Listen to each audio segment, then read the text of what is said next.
Welcome to another edition of the Bang Bang Tang podcast. I'm Frank. I'm Bryan. Coming at you with a very special episode because the week that this episode will go live is actually the week of a very special event for one member of this team. It is the 25th birthday of my co-host Bryan.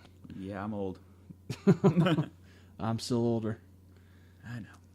And to celebrate that, we'll have actually all the segments, all the topics that I have picked out for them will be specially catered to the preferences of Bryan, and we'll change things up with our last segment, See You in Hell. I have something a little special planned for it, and we'll find out a little bit later. But first and foremost... Don't make me cry.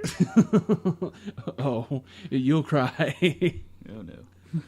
First and foremost, every episode we start out with the frittata of the week. And first we have to clean up who won last week's contest, which thank you, Mo, for being our only vote once again. She's consistent. She is very consistent. And if there's anything we can say about our listeners, they're loyal. The few of them, they're loyal. And unfortunately for Bryan, because we only had one voter, that vote went towards my pick, which was Jimmy Haslam, owner of the Cleveland Browns. And even if he didn't win, he should have won. Actually, it's okay. Actually, I should have now that the fact that they hired the new coach. Yeah. And they agreed that they were done with Johnny. Have they? I think they said if they want to hire him, they're going to have to get rid of Johnny. Because I read a report where the head coach was like, first things first is we have to evaluate him. I'm like, what's there to evaluate? Are we evaluating Johnny or Billy? Or Billy, exactly.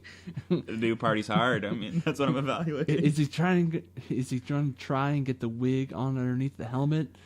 Can he see through those mustache. aviators? I just want to see the mustache. There's a guy that where I work in his cubicle. He has a little Johnny Manziel like plush doll up on the upper shelf, and I walked by it today and I noticed that it had a fake felt mustache on it now. Nice. Was it blonde at least? It was blonde. Good job. I kind of lost my shit when I walked by.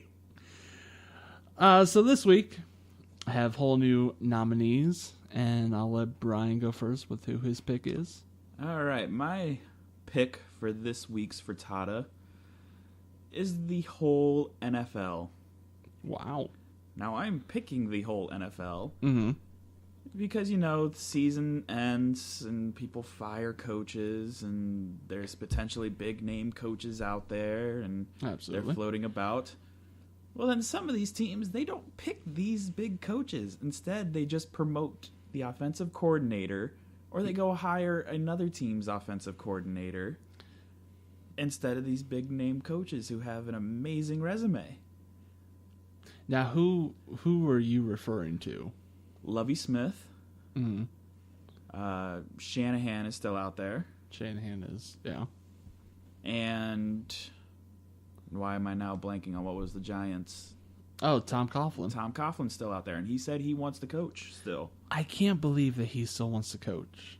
Like, I really thought that he was just going to be done. I thought he was going to retire too, but I guess he still wants to coach. But he's still a big-name coach. No team has wrapped up yet. No. I mean, you had the Browns who fired their coach. Mm-hmm. Yes, they got a good coach in Hugh Jackson. I'm also biased on that because I am a Bengals fan. Yeah. But he's a good coach, but I think you guys could have got someone bigger if you really tried. We could have. Even still, and they did exactly what I said they were going to do, which was you heard all of these reports saying that they were going hard for Adam Gase, the coordinator for Denver, I think, former coordinator. I mean, the name sounds familiar, but either way, because the name, I can't figure out who it is another reason that you're like, he's such a small name coach. He was hired as the head coach of the Dolphins. Oh, okay, him. everything was saying that the Browns were going after him hard. Yeah. As soon as season ended, and then he got hired, and then they hired this guy, and they're like, well, yeah, he's our pick. I'm like, no, he fucking wasn't. Apparently not. He wasn't. You said you wanted this guy. That guy got hired, and you went for this guy.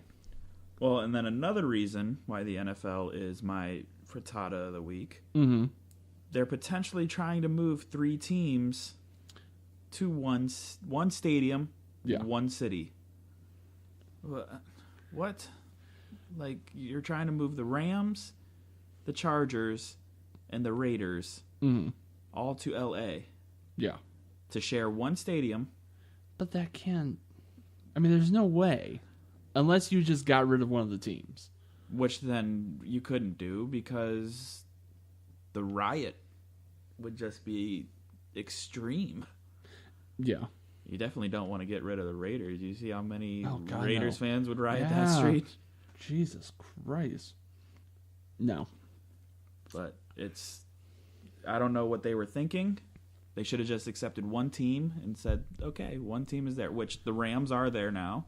Yeah. They already changed their logo to say the Los Angeles Rams. Oh, did they really? They didn't change much about it. It just says Los Angeles and then Rams. Kept the same colors, kept the same font, and everything. Nothing magical happened.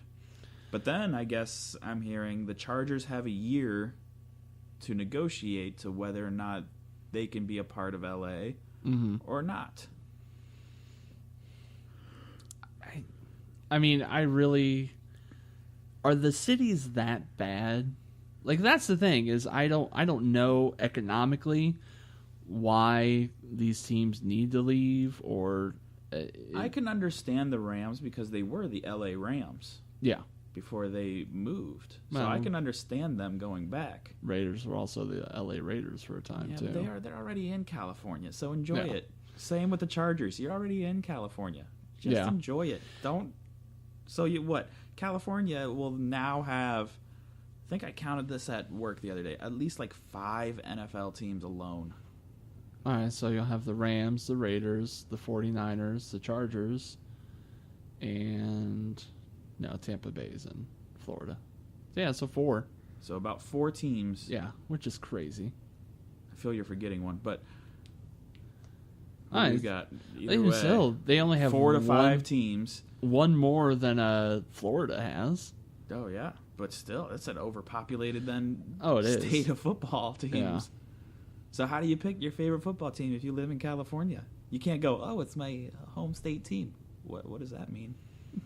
I guess it'll go by region. I mean, kind of like Ohio is. I mean, if you're north of Columbus, you're a Browns fan. Yeah, you're usually Cleveland, and then if you're in like south of Columbus or in Columbus, pretty much you're Cincinnati then at that point. So I guess I understand that one. It all depends on where you're at. But still, it's still stupid. And yeah, is there really such a lack of candidates that you have to keep recycling these coaches that failed with other teams? I mean, like Lovie Smith, I'm sure given the opportunity and the confidence from ownership could do really well, but he's had 2 chances at least now as head coach with the Bears and with the Buccaneers. But I'm giving him the benefit of the doubt with the Buccaneers. He was starting to turn that team around, and he was only with them for 1 year. Yeah. And the team started winning games towards the end. Mm-hmm. I mean, give the man at least 3 to 4 years to help build that team, shape them up. Oh, I believe it. Not this one and done stuff that doesn't help anybody. No. Team chemistry goes down because they don't know who the heck they're learning from. No, why should they develop a relationship with them if they're going to be gone by the end of the season? Right. Unless they win a Super Bowl, which doesn't happen. No, that just doesn't happen. But the NFL then is my frittata of the week. That's fair. And by all rights, that should probably win. But my pick for frittata of the week is actually not sports related, which pretty heavy last week and is probably going to be heavy this week. But mine is, we had the Powerball. Yes. and we had that record-breaking jackpot, which I lost. which everyone lost except Unless you lived in 3 people, California, Tennessee, or yeah, Texas, something like that, or something weird. But a story that came out of that is a lot of us probably spent more money than we should have trying to win it. Yeah. Because it doesn't make any sense that when it's only 20 million, everyone's like, oh, fucking 20 million. What's that going to get me? Right. But then it hits 1.5 billion. You're like, oh, well, that's worth it. Yeah, I'll spend $40 on that. Sure. Honey, we can't have milk this week. Need Powerball tickets. I'm going to win that billion. But a woman from Memphis by the name of, and I'm still trying to find out if this is real, goes by the name of Cinnamon Nicole. Now, is Nicole like her middle name, or is it just one full first name is Cinnamon Nicole? I have no idea. I really don't. I want to assume that she just goes by her first and middle. I don't know. Either way. Either way. Her first name's Cinnamon. Right, either way. We're calling her Cinnamon. But she started a GoFundMe campaign, which the only reason I'm hearing about the story is because GoFundMe has shut down her campaign, as they rightfully should have. She started a campaign to get reimbursed for the money that she spent trying to win the Powerball. Does it say how much she spent? Well, this is the excerpt from her GoFundMe page. Please help me and my family as we have exhausted all of our funds. We spent all of our money on lottery tickets, expecting to win the $1.5 billion, and are now in dire need of cash. With your small donation of at least $1, a like, and 1 share, I'm certain that we will be able to pick ourselves up from the trenches of this lost, not even loss, and spend another fortune trying to hit it big again? Please, won't you help a family in need? Donate now. So she's not even okay with just getting the money back. No. That she lost. She wants to play again. She wants to do it again. Well, I'm sorry to say, that billion's gone. What are you trying? Oh my God. Oh, Cinnamon. Yeah, so that is my frittata of the week. Yeah, that could win. Because that's just, wow. Wow. And it's doubly shitty because she's a mom. Right. So she has kids and she spent that kind of money trying to win this jackpot, which is such a long shot. So you put your kids in jeopardy, and now you're soiling a website that legitimately does help people and has causes on there that are quite worthy of people's money. And then you're on there asking for $1. So we must fund her trailer park and True. her family. Meth costs money, Brian. Meth costs money. Well, if you spend all your family fund that came out of your G-string that night, I mean, it's easy to do. Yeah, I mean, with a name like Cinnamon. Right. We know what you're doing. So that, folks, are your nominees for this week. Either the entire NFL, players, coaches, owners included, or Cinnamon Nicole from Memphis for the Powerball Lotto. Oh, Cinnamon. And I will again post another poll on Twitter, and I'll post it on Facebook. Even though nobody even used the one on Facebook, I'll still post it again. Well, we only had one voter, so yeah. It doesn't matter. Just if I start a GoFundMe page for voting for the podcast, just for votes, I don't just even for want votes. $1. Yeah, we don't want money. Just want to vote for 30 cents a day. We can get votes on our Twitter poll. We'll send you a picture of one of us smiling. In the eyes of you. Would you like to sponsor one of us? I'm just huddled in the corner eating my own shoe. Fly lands on your eye. It doesn't even bother you. All right. So that ends for Tot of the Week, which moves us into Shove It in My Mouth. And again, I'll I'll go first this time because I think Brian's really going to enjoy this. Okay. I was looking for food items that incorporated the things you love because it is your birthday. That is a lot, though. It's a lot, but there's only 2 key items that I know of. 1, macaroni and cheese. 2, bread. Oh, I love bread. So I did a Google search for macaroni and cheese sandwiches. Yes. What I got is close. It incorporates that, and then so much more. Is an article on BuzzFeed called 23 Glorious Ways to Eat Mac and Cheese. Oh, there's only one way. You just put it in my mouth. Oh, Brian. Brian. This is going to blow your mind. And my pants. Number 1, mac and cheese pie with a bacon lattice. So just a pie. They don't say what the crust is made of. It looks like just straight up cornbread or something. Just filled with mac and cheese with crisscrossed bacon on top. It's good. Yeah, it gets better. Number 2, mac and cheese filled baked potato. So think of a twice baked potato. Right. Only the filling is mac and cheese. Mac and cheese. What, instead of the other stuff that they usually put in a baked potato, which is sour cream and all that? It looks like you can still put like bacon and shredded cheese melted on top. Well, yeah. But I mean, if you want to get crazy, you just throw mac and cheese in there. Okay. Yeah. Number 3, mac and cheese waffles. Ooh. Which is directly correlated to, later on the list, mac and cheese pancakes, right. Which is literally you just kind of make a light pancake batter and just fucking throw mac and cheese in it. A little bit of shredded cheese, cook it on a griddle. Looks like a potato cake with mac and cheese.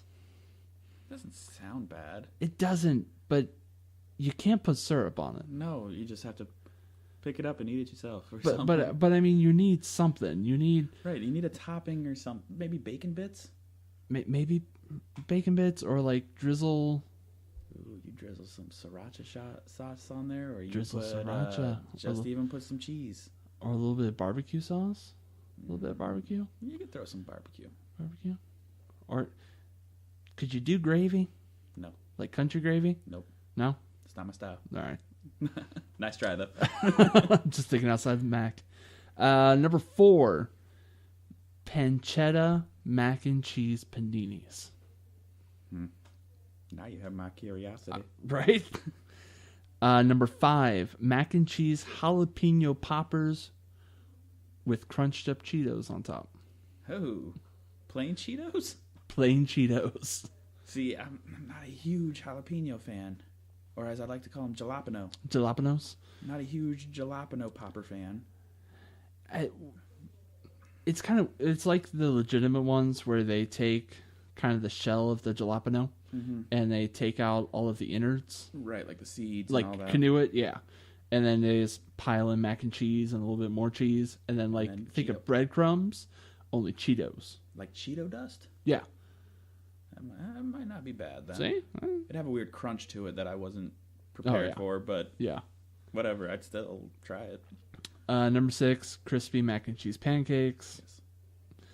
Number 7, mac and cheese tacos. I thought about your pancake one. Going back to that one. What if you took a hot dog and rolled in the pancake?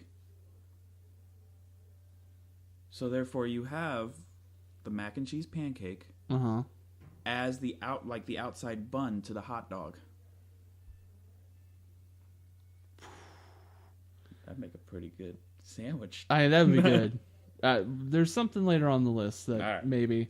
You said mac and cheese taco. Mac and cheese taco, literally just crunchy or soft shell tacos, a little bit of taco meat, usual things, just mac and cheese in it. Okay.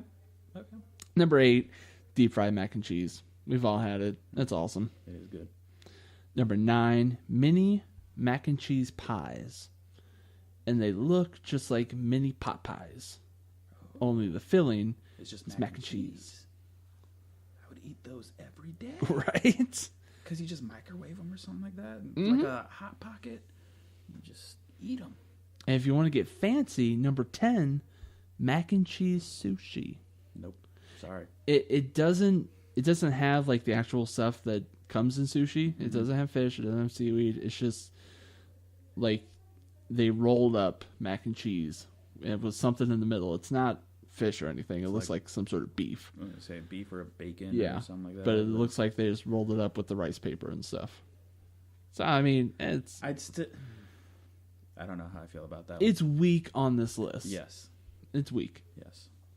Number 11, mac and cheese dogs. There we go. Which isn't quite your idea. This is literally like you put a hot dog on a bun and then you pile mac and cheese on top. Right. Which is still intriguing. Yeah. Number 12, if you want to go a little Italian, mac and cheese raviolis. Ooh. Little ravioli pastas filled with mac and cheese. Drizzled in a cheese sauce. That's true. You could do Alfredo. That's some good stuff. Oh. All right.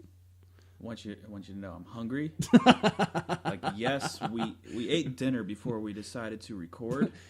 Not just regular dinner. We had what we talked about last episode, right, which was the loaded curly fries. Loaded curly fries from Arby's. And yet I am hungry again for some mac and cheese. Number 13, and I don't know, something about this one really gets to me in a good way. Mac and cheese burritos. Like, I mean, you think of the consistency of it, and you're like, that something about that works. Right. Huh. Yeah. Like a Chipotle burrito, but filled with mac and cheese. And probably other and taco put, like, things, yeah. Chicken or steak. Ooh, steak, mac and cheese, and a burrito. There you go. Yes. Yes. Number 14. It might be overkill, but damn it, I want to try it. Chili mac and cheese fries. So you take your fry base. Right. You put the chili on top. And then the mac and cheese. And mac and cheese on top of that. Instead of just a cheese sauce, it's a mac and cheese now. Yes. So you don't... Not only do you have the starchy potatoes, right, but you have possum potatoes. For together. sure, you need a fork for that one. Oh There's God. no picking up a fry No. and expecting everything to stay on that one. No. You need a fork. Number 15, and I had to explain how this would be put together to Jane. The double-decker mac and cheese stuffed bacon weave taco. Okay. So you have a circular bacon weave, laid down flat. You take a layer of mac and cheese, spread it out on top. Okay. Take another circular bacon weave, put it on top of that, and then put your regular taco accoutrement in the middle, fold it up on either side, double-decker bacon weave, mac and cheese stuffed taco. Not bad. Not bad. Probably more work than it's worth. Yeah. But number 16, pizza mac and cheese muffins. Just stop with the pizza mac and cheese, and I'm good. That's the thing I get at CC's. But then muffin, where's the... It's not really like muffin mix. It's not like the pancake mac and cheese where you actually have to take some pancake batter. Right. This is, you just take mac and cheese that's made with mozzarella cheese and pepperoni, and you put it in cupcake tins. And then you cook it, and then it comes out in the little cupcake form. But it's crispy on the outside. All right. Not bad. Yeah. Number 17, and unfortunately this one has the grossest picture. Mac and cheese shepherd's pie. Oh. Yeah, on top it looks good, Right. but then it shows a picture of a chunk taken out, and it's got all the peas and carrots and shit on the bottom. I just scrape off the top. Exactly. Like you're 5. Who'd you say ate the top layer? It was me. It was me. The rest didn't look good. It didn't have shit in it. Ma, if you want me to eat the rest of it, don't put shit in it. I see you trying to sneak stuff. Don't do it. I'm 5, Ma. I got eyes. Right. Just see what you're trying to do. Number 18. I can't even pronounce this one.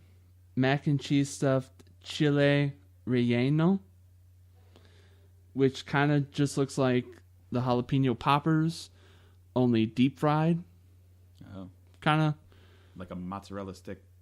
Yeah, a little bit. Yeah. Mozzarella stick with a mac and cheese inside. Which, that could be interesting. That would be pretty good. Number 19, something you've already had, mac and cheese pizza. Delicious. Number 20, barbecue mac and cheese grilled cheese sandwiches. Yeah. Which basically it just looks like barbecue pulled beef with mac and cheese and then And the grilled barbecue cheese. sauce and grilled cheese. Yeah. Wouldn't be bad. No. Number 21, if you didn't like the sushi, maybe you would feel more comfortable with the mac and cheese egg roll, which is literally just the crunchy shell filled with mac and cheese. Which then I'm okay with that one. Yeah. Number 22, another one that sounds so much better than it looks in the picture is mac and cheese pot pie, which it looks like they put broccoli and shit in it. Yeah, stop. No. Stop. And it looks like marshmallows on top. Leave my mac and cheese alone. I don't even know. And last but not least,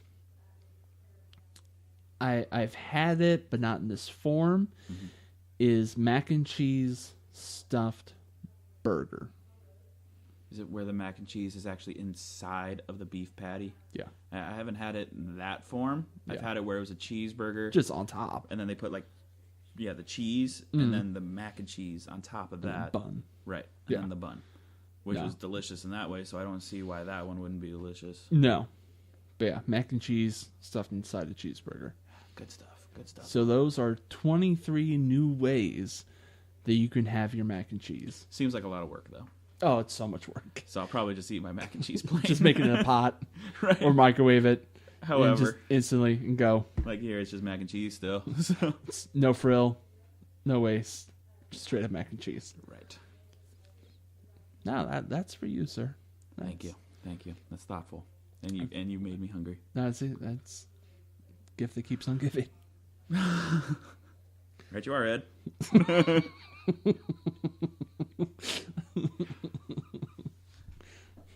So, I guess it's my turn. Yeah.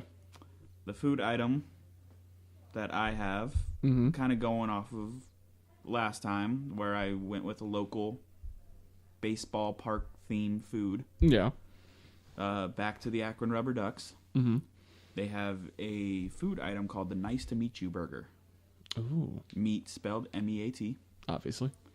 It is a 1 1/4 pound hamburger stuffed with a 1/2 pound hot dog and a 1/4 pound of bacon, cheese, and onions. Pass on the onion. Yeah, you can get rid of the onion. But the rest of it, just get a heart attack. Yeah, so 1 1/4 pound beef. Mm-hmm. Stuffed with a 1/2 pound hot dog. So up to 1 3/4 pounds, and then a 1/4 pound of bacon. And I don't know if it's also a 1/4 pound of cheese with it. I doubt that. Yeah. So it's a 1/4 pound of bacon, and then they put cheese. All right, so yeah, onions. it's a 2-pound sandwich. Yeah. It's another one of those I think I'd have to attempt. Yeah. But I will not finish that one. No. And I won't feel good about it afterwards while I'm sitting there in the heat watching baseball. The worst 90-degree day. You're just sitting there covered in grease, just sizzling underneath the hot sun. That'd be the one day you go to the game where it's 100 degrees, your seat is directly in the sun, and you got to eat that burger. Just laying next to your significant other. Honey, my face is sizzling. Can you give me a napkin? Is that normal? I smell delicious. Everywhere I go, I smell bacon. I don't understand this. Ow, it's my face. It's just my face. I can't even pay attention to baseball. Why I'm here. Honey, people are staring and sniffing. They keep licking their lips at me. I don't know what to do. I don't know if they're going to eat me or rape me. Right? Let's get out of here right now. I would run, but that burger is still sitting in there. Running. I'm so sluggish. I'm so slushy. I shouldn't have also had the screamer. Screamer at the same. Oh God. Did you want to die that day? You would have to throw up. It would be like drinking. Yes. You would have to throw up at some point so you don't get alcohol poisoning. Yes. So you can continue drinking. Right. You would have to eat the screamer, throw it up, and then you can try the nice to meet you. The nice to meet you burger. Nice to meet you burger. So, I mean, it comes on a burger bun, though. Yes. So where's the do they chop up the hot dog? I think they just honestly lay the hot dog, like they split it in half, and they lay it on top of the burger.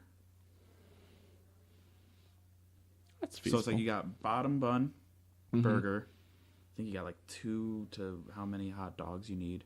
And then you got the bacon on top of that. And then you got, probably the cheese on top of that. And then you got the bacon. Then you got whatever other toppings you have. And then the top bun. So that's multiple hot dogs. Yes. From what I think I remember of the picture, there was multiple like split hot dogs just laid out on this burger. So it won't look pretty. And I don't know how you're going to go about it. Because I think it was just a giant sandwich that you'd have to unhinge your jaw just to really try and take a bite. You would have to knife and fork it. But at a baseball park, though? I mean, let's be honest. There's no dignified way. There's no way you sink into this thing and you look good while doing it. And expect to get laid after. Yeah. Don't go on a first date and try and impress her. By getting the nice to meet you burger. You want some of this? I didn't think so. Look how much meat I can put in my mouth. You like that? And then she walks away from you, and that's the end of that. It's gonna be you later. Oh,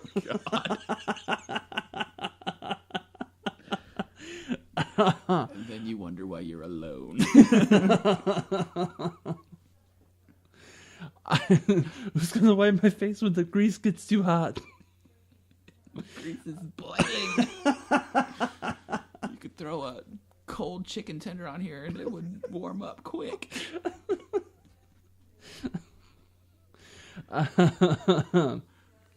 Yeah, I would try it. I'd have to. Yeah. I'd give it a shot. Again, yeah, we would fail, but there's honor in at least trying. Oh, yeah. No, that sounds tasty. Yeah.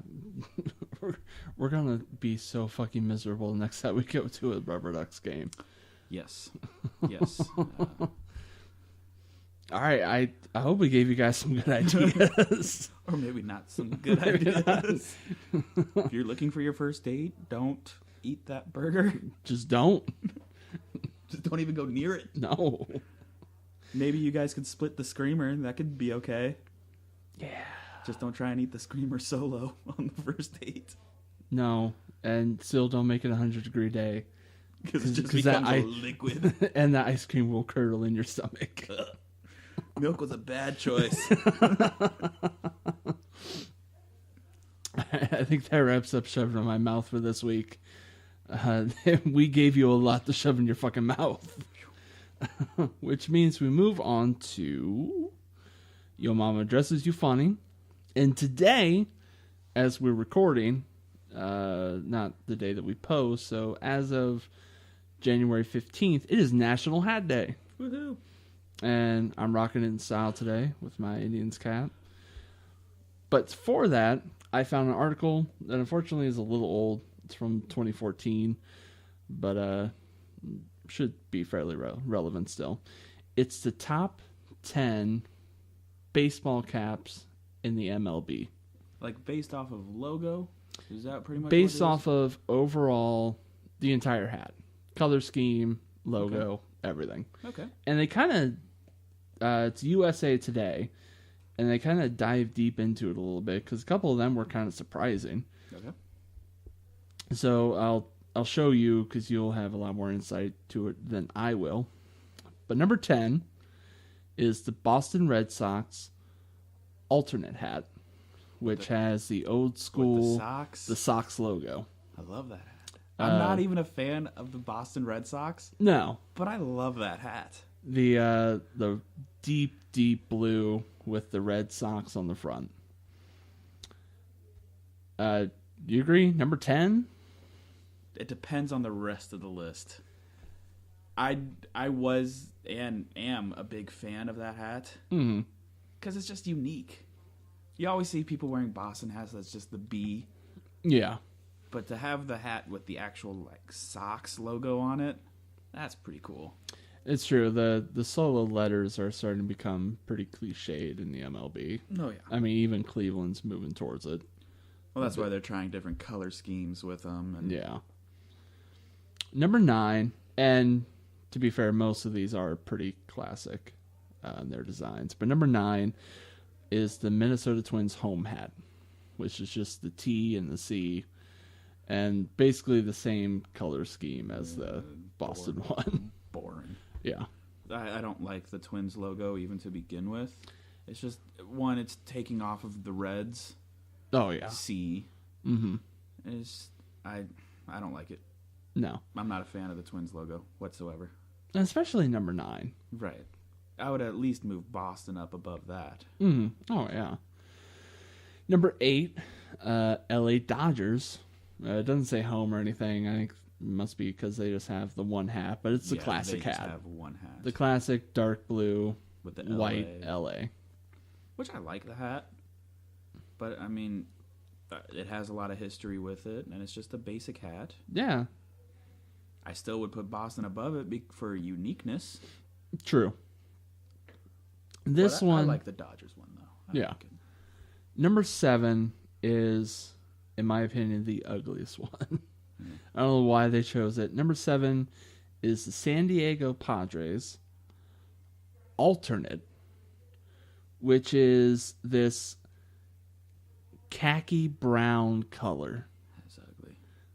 It's a khaki hat with a lighter khaki SD on the front. Yeah, it's ugly. Like, that would be not even on the list. No, if I made that list. Why? I don't even think I've ever really remembered them wearing that hat. No, I've never seen that hat before. And at the very least, if you're going to go with something different, go with one that's different overall. Right. Like go with the Rays or something. Right, or Rockies even. Yeah. Or something. But that, what were they thinking on that I don't one? know.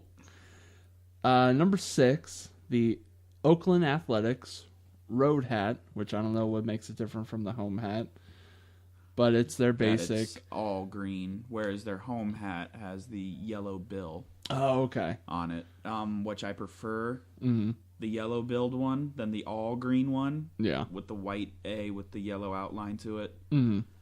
I like the A's logo.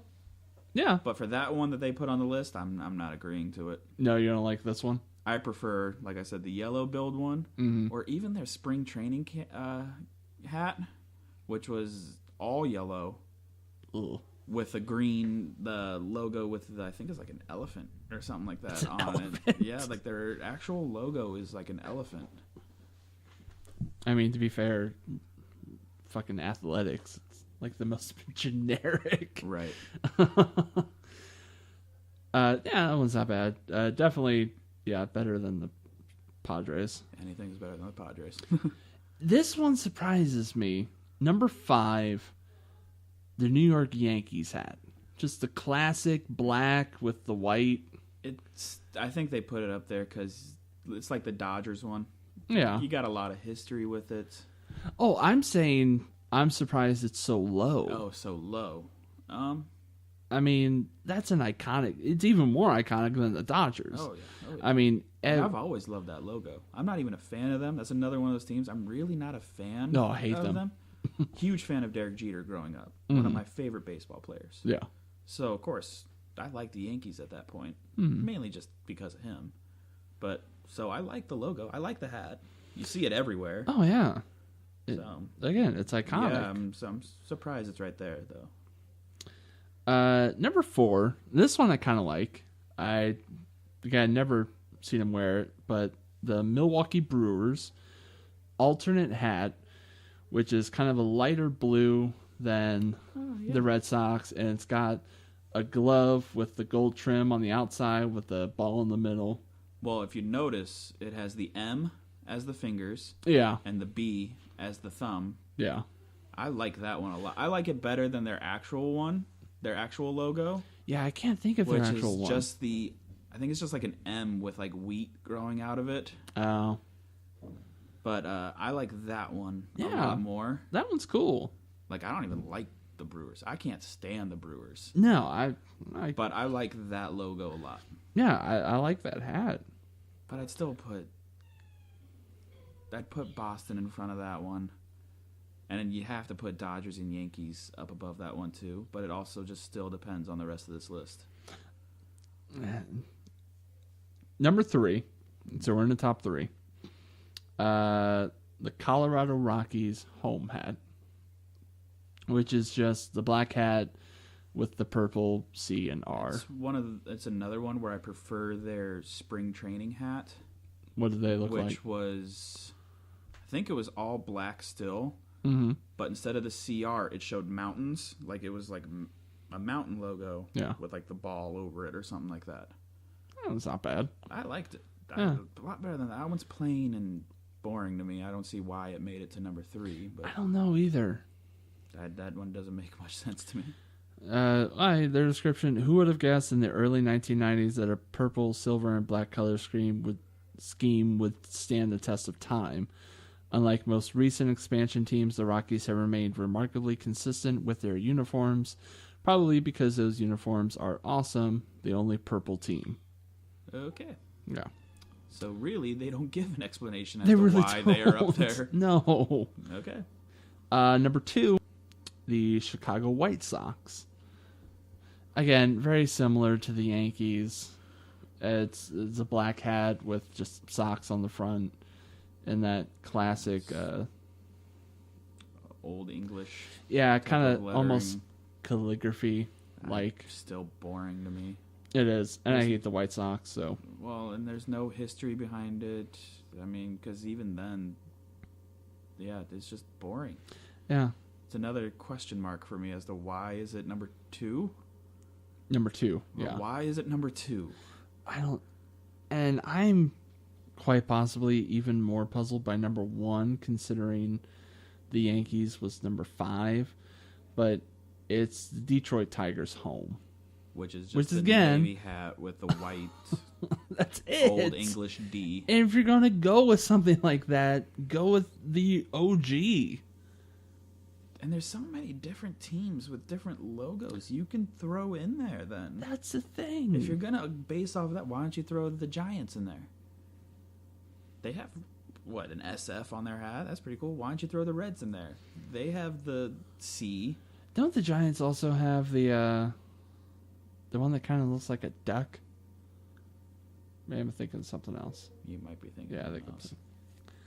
Either way, I mean, 1, 2, 3. Most of these hats are plain. Are pretty much exactly the same. Yeah. It's dark or very, very. It's either dark blue or black with a white letter on the front. I don't agree with that list. No. The only one I really agreed with was Boston. Was the Boston one. If we're talking about just an overall cool looking hat. Yeah. Boston. Yeah, we like the Boston one, and we like the Dodgers one because of history, and we like the Yankees one because of history. But just on looks alone, yeah, the Brewers and the Red Sox on that list. Yeah, honestly, I would throw if you're doing it based on. I mean, I guess you got to throw them on there because they are so old. I mean, they really haven't been changed in so long, so I guess you got to put them on there because it's a style that's standed the test of time. But it's just not original. No. I don't know. There's a lot of, like, why didn't you throw Chief Wahoo up there? Yeah, that's a different logo. Who was is the Miami team still around? The Marlins. The Marlins, yeah. They got a cool looking M it with is. Like the marlin tail on the back. It's bright, it's colorful, it's different. Red spring training hat. You had Mr. Redlegs on there. Yeah. That was a hat. You can even throw the Nationals, the curly W. Yeah, that's true. A lot better than the White Sox one. And the Twins. I don't know. I'm not a fan of that list. No. Well, I mean, it's done by USA Today. Which now I know I'm not trusting them with any of that.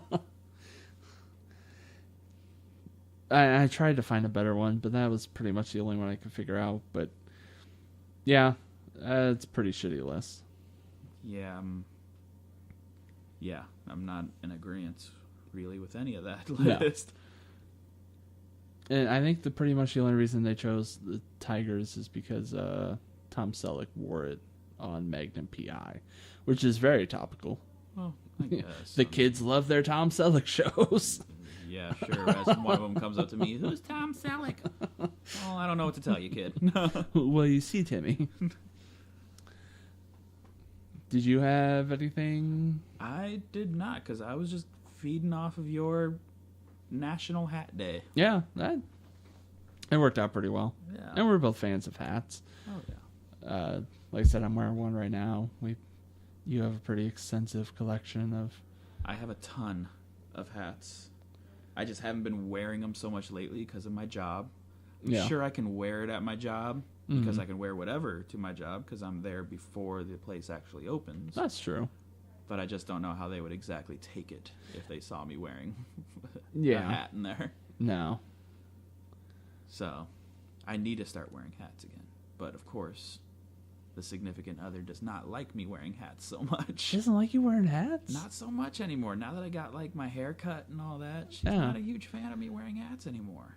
See, but that's when hats feel the best. Oh, yeah. It's when you got the short hair and you're freshly cut. Oh, yeah. It just feels nice on there. I thought about throwing on the Spring Training Nationals hat that I have. With the white front with the blue back. Yeah. And it has the red curly W with the red bill. And it's breathable. They did like the new style of vented hats. Yeah. Oh, comfortable hats. Now I'm like jonesing like I need cocaine in my life. I need a hat on my head. Let's say, I can vamp if you want to go grab one. No, you're good. All right, I think that closes out your Mama Dresses You Funny for this week. Very hat-centric for National Hat Day. Which means we're moving on to geeking about some sports. And just a lot of sadness in this segment this week. For both the sports and the geek. We'll start out with sports. Obviously, Bryan and I did not have a good weekend last weekend. You worse than me, honestly. If we really want to think about that, I think you worse than me because you had it in the palm of your hand. No, on the balls of your feet. Yeah. I mean, you were pretty much there, too. Literally, all you had to do was hold on to the ball. Yes, and our running back had to fumble. And I felt so bad for him. Did you see the video that they posted? I guess the running back, Jeremy Hill, was mic'd up. And they recorded him after he fumbled. Yeah. He was running up and down the sideline. Almost sounded like he was crying and panicking. No. Did I really fumble? No. Did you hear about Blair Walsh? No, I honestly didn't hear anything about Blair Walsh. I just assumed they killed them in the locker room. No, it was actually the complete opposite, and I felt so fucking bad for him. I felt bad for him in general. But, reporters were coming up to him at his locker, and he's looking down as he should. I would. Whew. And he was just like, you know what? It's all my fault. Yeah. I let my team down, and... You know who I'd really put blame on? Who? The placeholder. Yeah. Laces in. Out. Put him laces in. Did he not watch Ace Ventura ever in his life? That, admittedly, I have the memes that have sprouted up from that. Now Blair Finkel is going to kidnap whoever the placeholder is. Sean Hill. Yep, he's going to kidnap him. But I guess he literally only got those two sentences out and then just broke down, started crying, then the reporters kind of left him, and then the team one by one kind of came over and kind of consoled him. I mean, I mean, I have never been in his shoes, No. so I don't know how that feels, but I can only imagine. Because of all the positions, you have one job. And you had it. It was a chip shot. It was. And yet, I watched the whole game because I didn't want to, but I mainly watched it because I know you're a Vikings fan. Yeah. And I was supporting your team. Yeah. So I was watching it, and I just felt so bad. I instantly thought to myself, I hope Frank's not crying right now. I couldn't. I was just numb. Right. My dad and I sat there at the bar next to each other, and we just stared at the screen, slack-jawed. That's all you could do. I mean, oof. But at least we lost with pride, where the Steelers won with none. I never thought I would hate the Steelers more than that game right there. Especially an ex-Ohio State player by the name of Ryan Shazier. Yeah. That is the one Ohio State player I absolutely can't stand now. And admittedly, unbiasedly, both teams made some shitty plays. Oh, yeah. And both teams had players that were getting way more mouthy and way more agitated than they should have been. But Well, because you got to think, it's two AFC North teams. Yeah. Rivals. With a lot on the line. And then a lot on the line for playoffs. And, I mean, a Cincinnati team that is probably rightfully very frustrated. Yes. You know, you got your main quarterback down. And you start out the season so well. 8-0. And then you got to rely on a quarterback who's only started, this would have been his third game starting? Yeah. And then you got the Steelers, who it's just, there's no explanation as to why they act the way they do. No, and, you know, you expect it from players. There's a lot of emotion, there's a lot of adrenaline glowing. But when you have coaches jumping into it, too. Well, I mean, like, what was it? You had one of the coaches push one of the players. Like, almost, like, whiplash him towards the bench. And then you had Joey Porter. Mm-hmm. I think that's his name. Joey Porter? Yeah, it's Joey Porter. Go into the Bengals huddle and instigate a fight. No reason. There was no reason for him to be on the field. Well, and then when they finally got Antonio Brown off the field and walking off, Bennett... Perfect. Went to go tap on his shoulder. And I don't know what he said, though. I don't know either, but, I mean... He still tapped him on the shoulder. I can't imagine he tapped him on the shoulder and said, yeah, fuck you. You're yeah, out, type of thing. I mean, the dude can't be that much of a piece of shit. So. Right. I'm sure he tapped him on the shoulder and said, sorry, maybe. Something. But still, and then he the tapped coach... his shoulder, and then the coach shoved him. Yeah. Just shoved him off. Like, what is that? No need.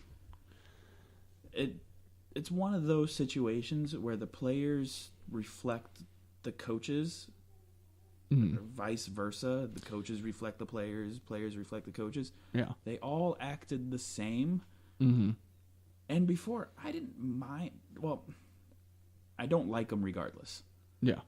But I didn't mind them as bad because I'm not a huge rival to them as your Cleveland Browns are. Yeah. But that game there ruined it all for me. As well should have. I think you really have to. Player-wise, you expect it, but yeah, for the coaches to be the same way. Yeah. You know, at least you knew that Marvin Lewis tried to, you know. Oh, he talked to Perfect and he said, "You need to stop." Yeah. And I don't know what Pac-Man thought he was trying to help in any situation by being out there on the field and running his mouth. He was on defense anyway with him, and he's probably just sticking up for his teammate. He was, but then the reason why he ran into the ref or whatever is because he was trying to get to Joey Porter, who was standing in the Bengals huddle, which cost them another penalty, which put cost them even a fine. Yeah. which altogether just cost them a loss. So the completely undisciplined, disrespectful football. I was shocked. I honestly hope this weekend goes better for playoff games. It will. Especially since my other team will be playing Sunday against Seattle. Yes. At home in Carolina. So which I will be the biggest Panthers fan. There you go. Because we beat ourselves, and I can accept that. But then I heard the reports out of Seattle afterwards. The reports that, A, they elected Blair Walsh as their MVP, which proves how shitty you played. If you have to elect the other team's player as your MVP, go fuck yourself. And then they rose a banner with his name and number on it into their circle of honor. Now, is that true, though, that they did that? Or was that, like, CGI'd in there? Like, just like a fake picture, like someone photoshopped it? It came from a report on Facebook. It didn't say it was a parody or satire, so I mean, it could be fake. Because I don't think they take the time to make a whole banner. I would imagine the front office to have more respect than that. Would you? It's Seattle. Maybe, yeah. I would hope. I mean, they're not Pittsburgh. It's a different organization. So, I mean, I would hopefully think the head office would sit there and say, you can't make this. Now, as for the MVP thing, I can see that happening. Yeah. Because that's not up to the office and all that. That doesn't cost anything. That's up to the players. Yeah.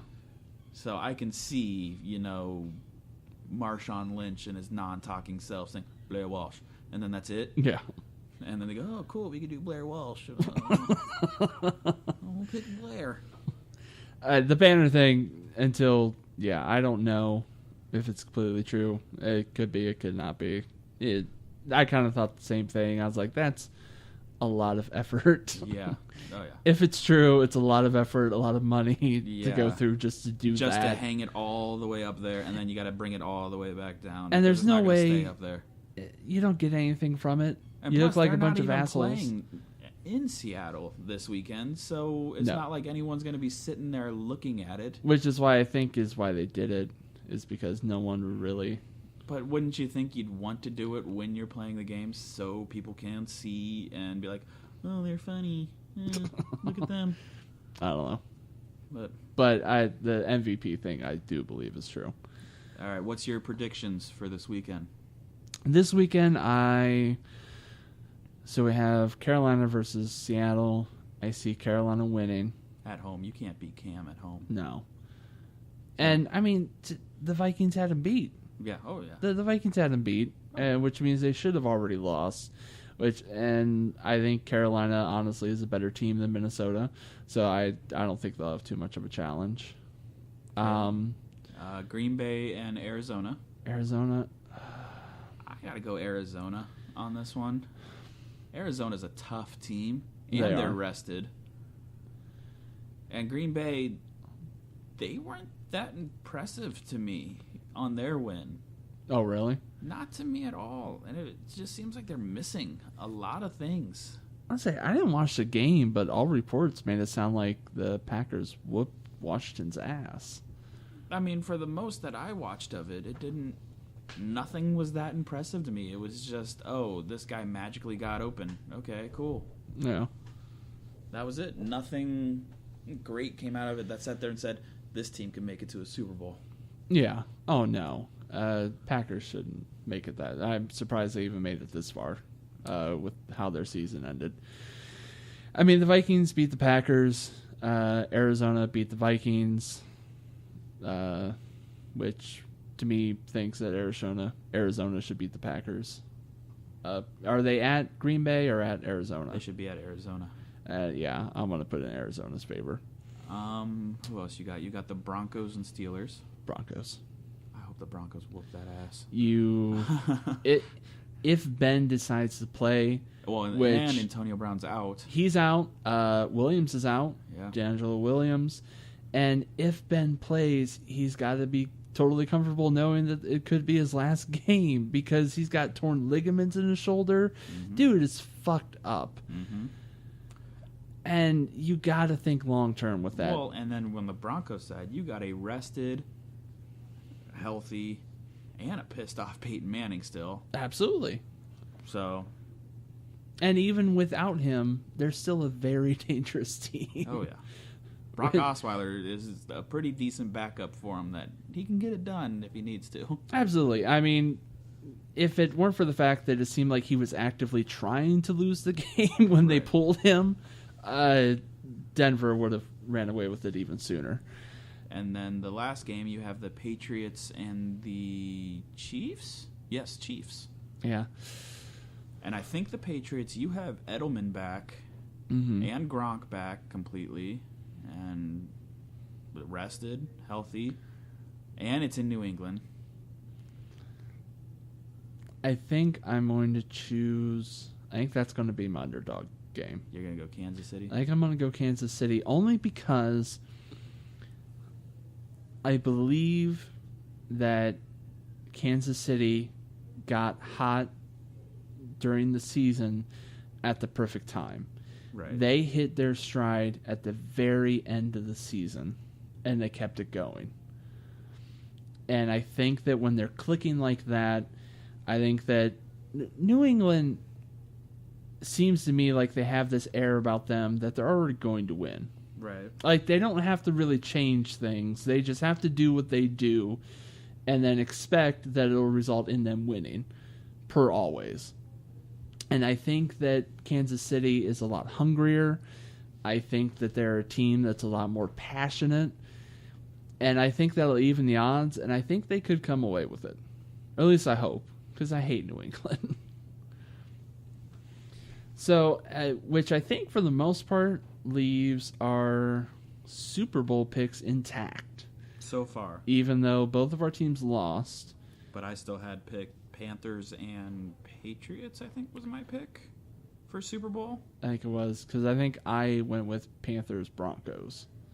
Yeah, either one. I can't remember which one I picked for the AFC side, but I have Panthers on my NFC. And the championship games would be super interesting, especially with Panthers versus Cardinals. Panthers, Cardinals, which I can't remember. Did the Panthers beat the Cardinals when they played them? Well, yeah, they had to. The only team that they lost to was Atlanta. Yeah. So they had to have beaten the Cardinals. Yeah. Which goes either way. Right. Either they know how to beat them, so they'll beat them again, or... Well, and either way, it's in Carolina the whole way through. No, it's true.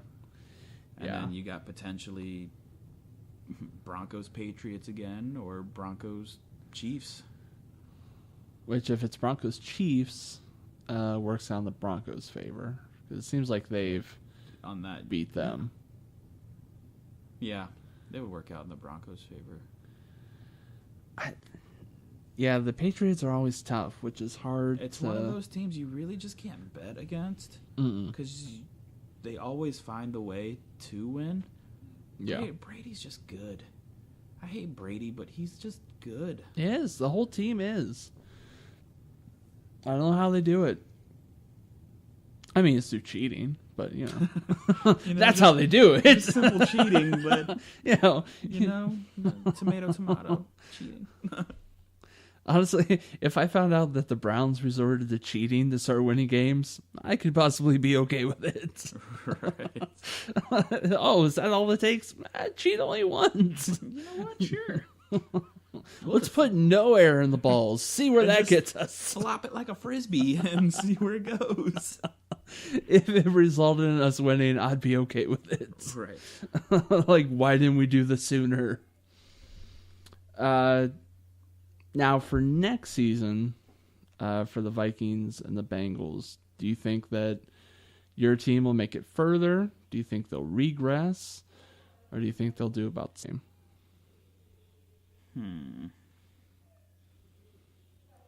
Depends on how healthy we are. Also depends on who we pick as an offensive coordinator. Yeah.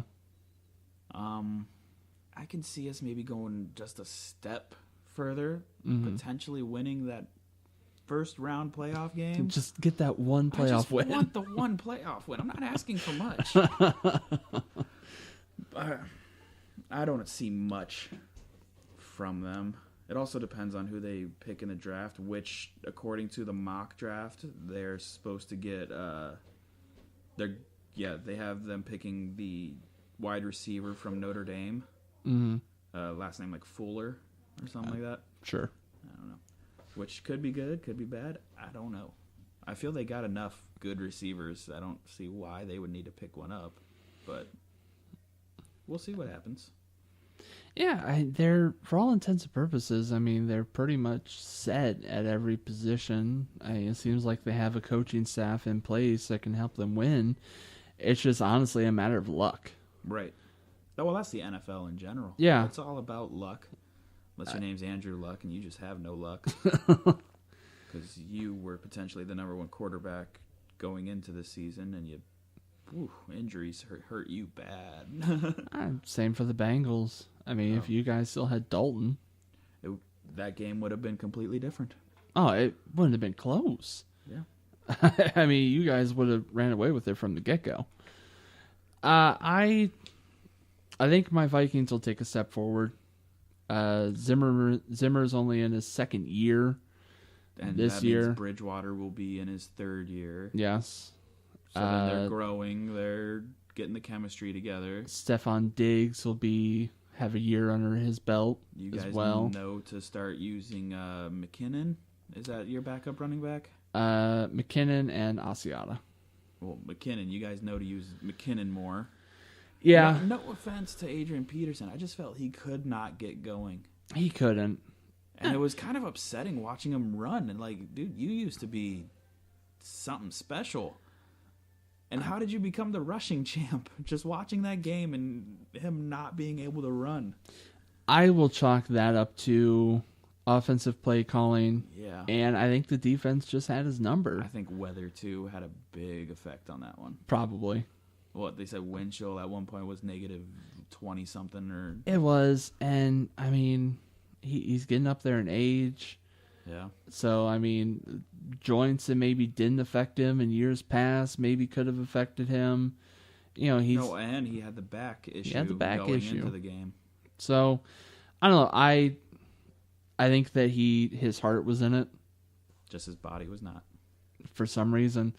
And offensive play calling wise, why you kept trying to send him up the middle when they had 8 guys in the box. Right. Blitzing constantly, why you would... And I guess if you ran into the outside, they had the speed to catch him there, so I really don't know. What do you guys need in the draft? In the draft, I would say probably another wide receiver. I was going to say, maybe a wide receiver for you guys. You guys have a good tight end. We got Rudolph, so we're set. Maybe another offensive lineman. Wide receiver wise, we really just have Stephon Diggs. Yeah. Mike Wallace is cool, but he's just like when we brought in Greg Jennings, which he's a veteran guy that'll help take some of the coverage off of other people, but he doesn't have the game that he used to. Mike Wallace hasn't been the same since he went to Miami. No. Because even there, I thought it was him and Tannehill just did not have chemistry. It's just he doesn't have it anymore. No. I don't know what happened. In Pittsburgh, he was fine. He was thought before even Antonio Brown. Yeah. But now I don't know. Well, I think that teams like the Steelers and teams like the Patriots, it's like an incubator. Mm-hmm. You go there and you're surrounded by warmth and security and everything's easy and you get everything to go your way and everyone wants to help you out and you're surrounded by everything you need to be successful. Right. And then you leave that environment. Right. And then it gets hard. Right. And so I don't know if these players really that leave New England really know how to cope with having to work that much harder and having to maybe figure things out on their own because they don't have as capable of people around them. Yeah. So I think that maybe teams like the Steelers and the Patriots maybe make these players, I don't want to say soft because that's kind of disrespectful, but you know, it's easier. Yeah, I mean, it makes them soft. Yeah. So I don't know. There's a lot of things that need to come into play for me to really try and determine where I see them going in the next year. But defensively, I think we're really set. We're a super young defense. Super young. Oh, yeah. I mean, most of our starters are either rookies or in their first or second years. Well, and Zimmer's a defensive coordinator coach, Yes. so, I mean, he knows how to work that defense. And he's making the best of it. Yeah. I mean, no matter what happens to the Panthers, they're even going to get better next year. Oh, Because yeah. now you're bringing back Kelvin Benjamin, Mm-hmm. your number one receiver. Yeah. You're going to have healthy running backs. I don't even know who you're going to draft. Whoever you want. Right at that point, what, another offensive lineman maybe? Or maybe another running back because you had issues with injuries with running backs? Could be. I mean, you're good at receiver. You're good at quarterback. Mm-hmm. Maybe a backup because I don't believe in Derek Anderson. But No. Yeah. And your defense is solid. You have Norman. You have Kuechly. Yeah, I mean, you even have Jared Allen. Yeah. Yeah. And you have Michael Orr, which is amazing. Michael Orr, the offensive lineman? Yeah, he is now... He's a Panther? When did that happen? I think that happened just this year, honestly. Oh. The Ravens released him, and he's now a Panther. Oh, good for him. So, we'll see what happens. Panthers will be set. Yeah, I think I see no reason why the Vikings and the Bengals can't move closer towards the goal, which would be awesome. Any other sports thing? That is all I have for sports. I have a couple of geek items. I guess we'll get the sadness out of the way. As I'm sure most of you know by now. In the time that we're recording this, it happened yesterday. Alan Rickman passed away, which affected me a lot more strongly than I anticipated. I didn't know a lot of his work. You know, obviously everyone knew him as Snape in the Harry Potter movies. I knew him from Dogma, the Kevin Smith flick. Which was the first Kevin Smith flick I watched. Really? I've ever seen was Dogma. So that's what I makes sense. remembered him from. Mm-hmm. And then it went to Harry Potter. Yeah. And all that. So I was like, oh, I know that guy. He's the voice of God. Yes. And for Snape alone, obviously a big part of my life for a while. And I was sad. I was sad. I had no idea he had cancer even. No. Just all of a sudden it popped up. Oh, he had cancer. And he Same passed. with Bowie. And Bowie. No one knew that David Bowie had cancer, and they died the same age, same way. It's freaky. Did you see they came out with a meme, and it showed David Bowie age 69. Mm-hmm. It showed Rickman age 69, and then they showed Donald Trump and his birthday and age. They said 69, and it said underneath, it goes, "God only hopes." Oh no! Like, that is perfect. Oh, soon. He has until June, and then he'll be 70. So we'll see what happens. It's terrible. But fuck that guy. Yeah. And I think Lemmy from Motorhead was also 69. And he had cancer. Yeah. Which is the trifecta. And I don't know if this is true. I heard this from Mo, but I haven't heard it from any other news source. Probably false. That Celine Dion's husband passed away? He did. Yeah. He had cancer too. Yes. The actor who played Grizzly Adams passed He away. just passed away. The guy who voiced Disney's Robin Hood passed away. Yeah. Famed director of photography, was DP on Close Encounters of the Third Kind, won an Academy Award. He passed away. And the only reason I know that is because I listened to Smodcast and Hollywood Babylon, and he worked with Kevin Smith on Jersey Girl. Oh, okay. Was DP for that. But a lot of people knew him. Yeah, a lot of people. 2016 has not started out well. Yeah, it's kind of a curse so far. Like, what's going on? I said that we need to start a sanctuary, a safe place for cool old British people. Yeah. And keep them there and keep them safe. Right. No one can get to them. Just gather them all up because I can't lose anymore. Right. It was like someone was reading to me the list of musical artists that are still around that are like at least 70 years old. If it's same list, yeah, it started at 65. Okay. And it was like all of these up to classic rock. almost like 80. Yeah. I mean, you still got Tom Petty and Half Bob the Beatles. Seger. You got the Beatles. You got all kinds of people on there. Mick Jagger, Keith Richards. I think you still got Robert Plant Yeah, and Jimmy and Page. Jimmy Page. We still got some, but that's why losing David Bowie shook me up a little bit because it's the beginning Oh yeah, of that era of That's rock and going- roll stars. that's going down. Yeah, Did you see his music video though? I haven't yet. It's, Everyone keeps talking about it. it's deep now. Like you watch it now that he's passed. It's a deep meaning. But here's the thing: do you think he meant it? Do you think that when he was filming that video, he was like, "I'm going to throw all this stuff in"? I think so. You think? Because I think he knew he was dying. He didn't know when he was going to, Yeah. but he knew he was dying. Mm.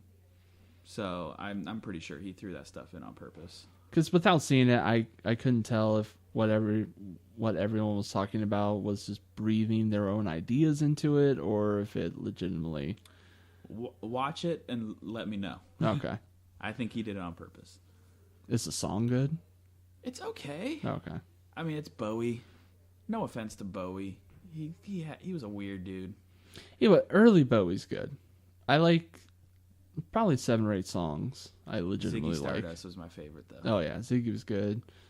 Changes, Yeah. Space Oddity, the song that they used in Guardians of the Galaxy, Moon Age Daydream. Yeah. He had some good music, but he was a weird dude though. Yeah, I mean, pretty much everything after that. Newer Bowie is very Oh yeah. strange. So I mean, it's a decent song Yeah. for a Bowie. I mean, it's decent. I was never the biggest fan either, No. but I at least respected him as an icon Oh yeah. of rock and roll music, and a lot of people did like him. Oh yeah. So sad, and yeah, Alan Rickman. I enjoyed the movies I saw him in. A lot of people had a lot of good things to say about him, so they'll both be missed. Mm-hmm. I had thoughts of retiring the Snape voice. I think it's right Yeah. for the time being All right. to retire that one. All right. So then this episode for the last segment will be the final time, at least for a while, Snape will be used. Moving into happier news, we have rumors about Captain America Civil War. And the latest rumor is how Spider-Man fits into the movie. Okay. And it's potentially spoilery, Okay. but again, it's just a rumor. So probably by the time the movie comes out, well, I'll forget what this said. And because they've been keeping him under wraps in the previews, yes. which has been making me upset because you know how much I like Spider-Man. Yeah. So Which the rumor kind of follows what the comics did with the storyline, but it Okay. also strongly deviates from it as Okay. well. So here's what it says. According to comicbook.com, which has become really reputable with comic book movie news, our source told us that Tony goes to Peter Parker specifically to recruit him and to seal the deal, offers him an advanced spider suit to fight in, which is the Iron Spider suit. Okay. Following the comics so far, an upgrade from whatever 15-year-old Peter was previously slinging around in. But why would Peter even consider such an offer? Peter started becoming Spidey because he grew up and idolized Tony. Stretch. Our source revealed. Since Iron Man takes place 10 years before we meet Peter in Civil War, where Peter is 15, that means Peter was 5 years old when Tony broke onto the scene in the original Iron Man, likely dominating the news as Peter grew into a teenager. If the guy you admire and look up to suddenly shows up on your balcony with a sweet piece of tech and says, "Hey, let's be bros," are you going to turn him down?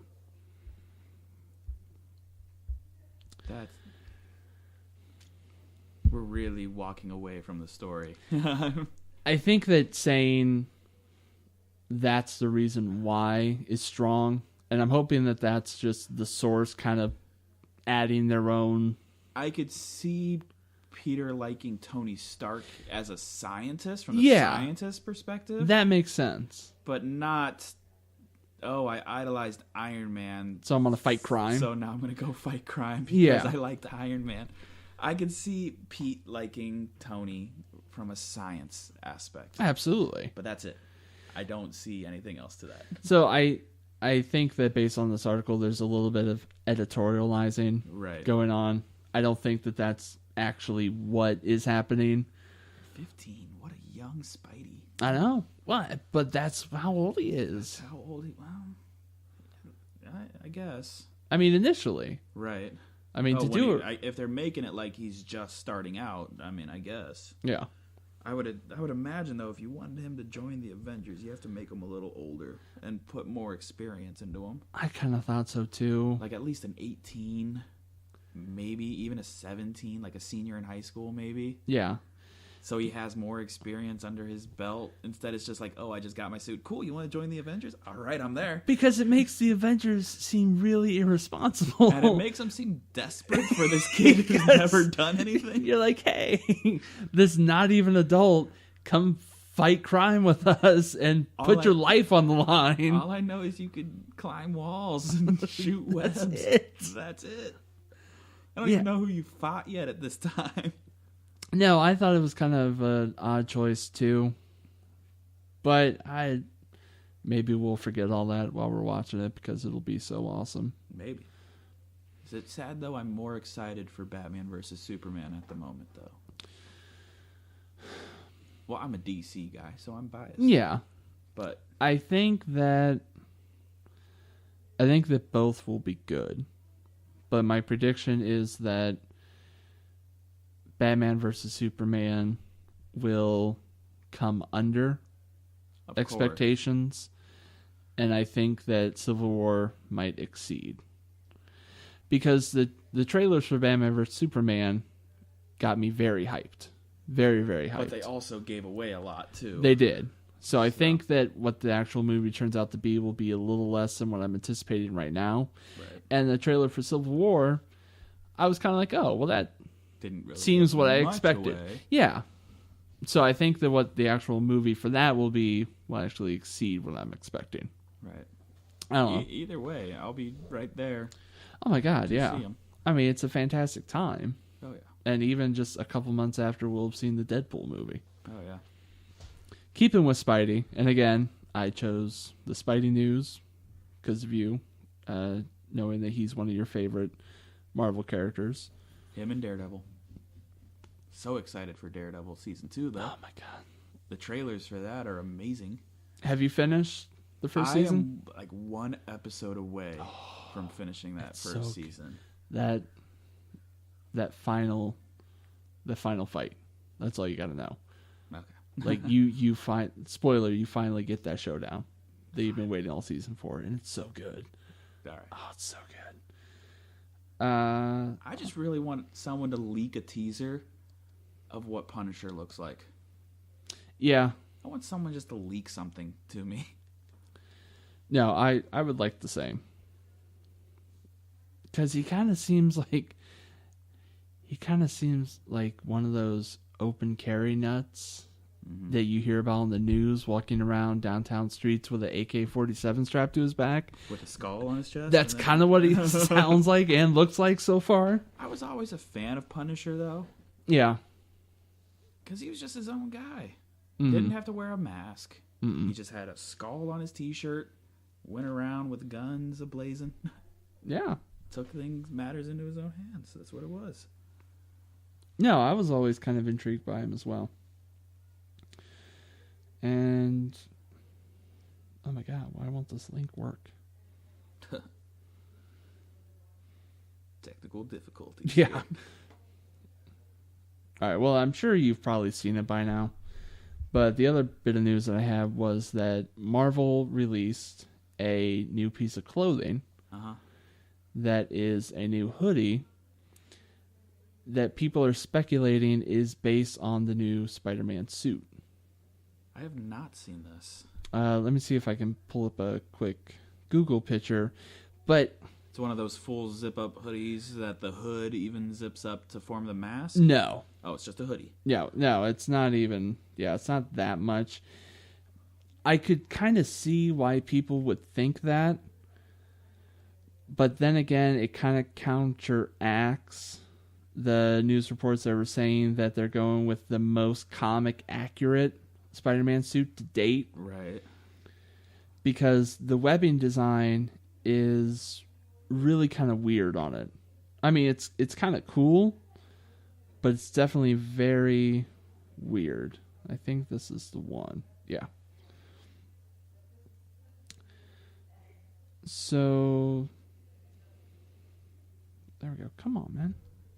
So if they stick with a 15-year-old Peter Parker, there's no chance for them to come out with a Miles Morales Spider-Man. Which I'm fine with, to be dead honest with you. Yeah. I prefer Peter Parker over Miles. I mean, probably years from now. Like 10 years from now when everyone's done and they decide, let's make the new Avengers or something like that. Yeah. Female... Yeah, when Thor. Jane Foster's Thor and... I will stop going to the movies at that point. If I'm alive for that one, I will stop going to the movies. So this is the new Spider-Man hoodie, which it kind of looks like webbing, but it kind of also looks like marble, kind of. Yeah, kind of. Like, not really like the even webbing that you saw on, like, previous suits. It just kind of looks like an actual webbing on the suits. It does.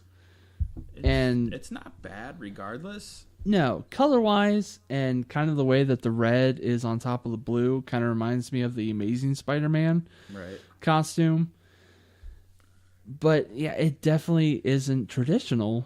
No, it's kind of a new age suit. Like, they're putting their own twist onto it. Yeah. By just putting random spots of web, it looks like, all over it. Which is what leads me to think that it's not indicative.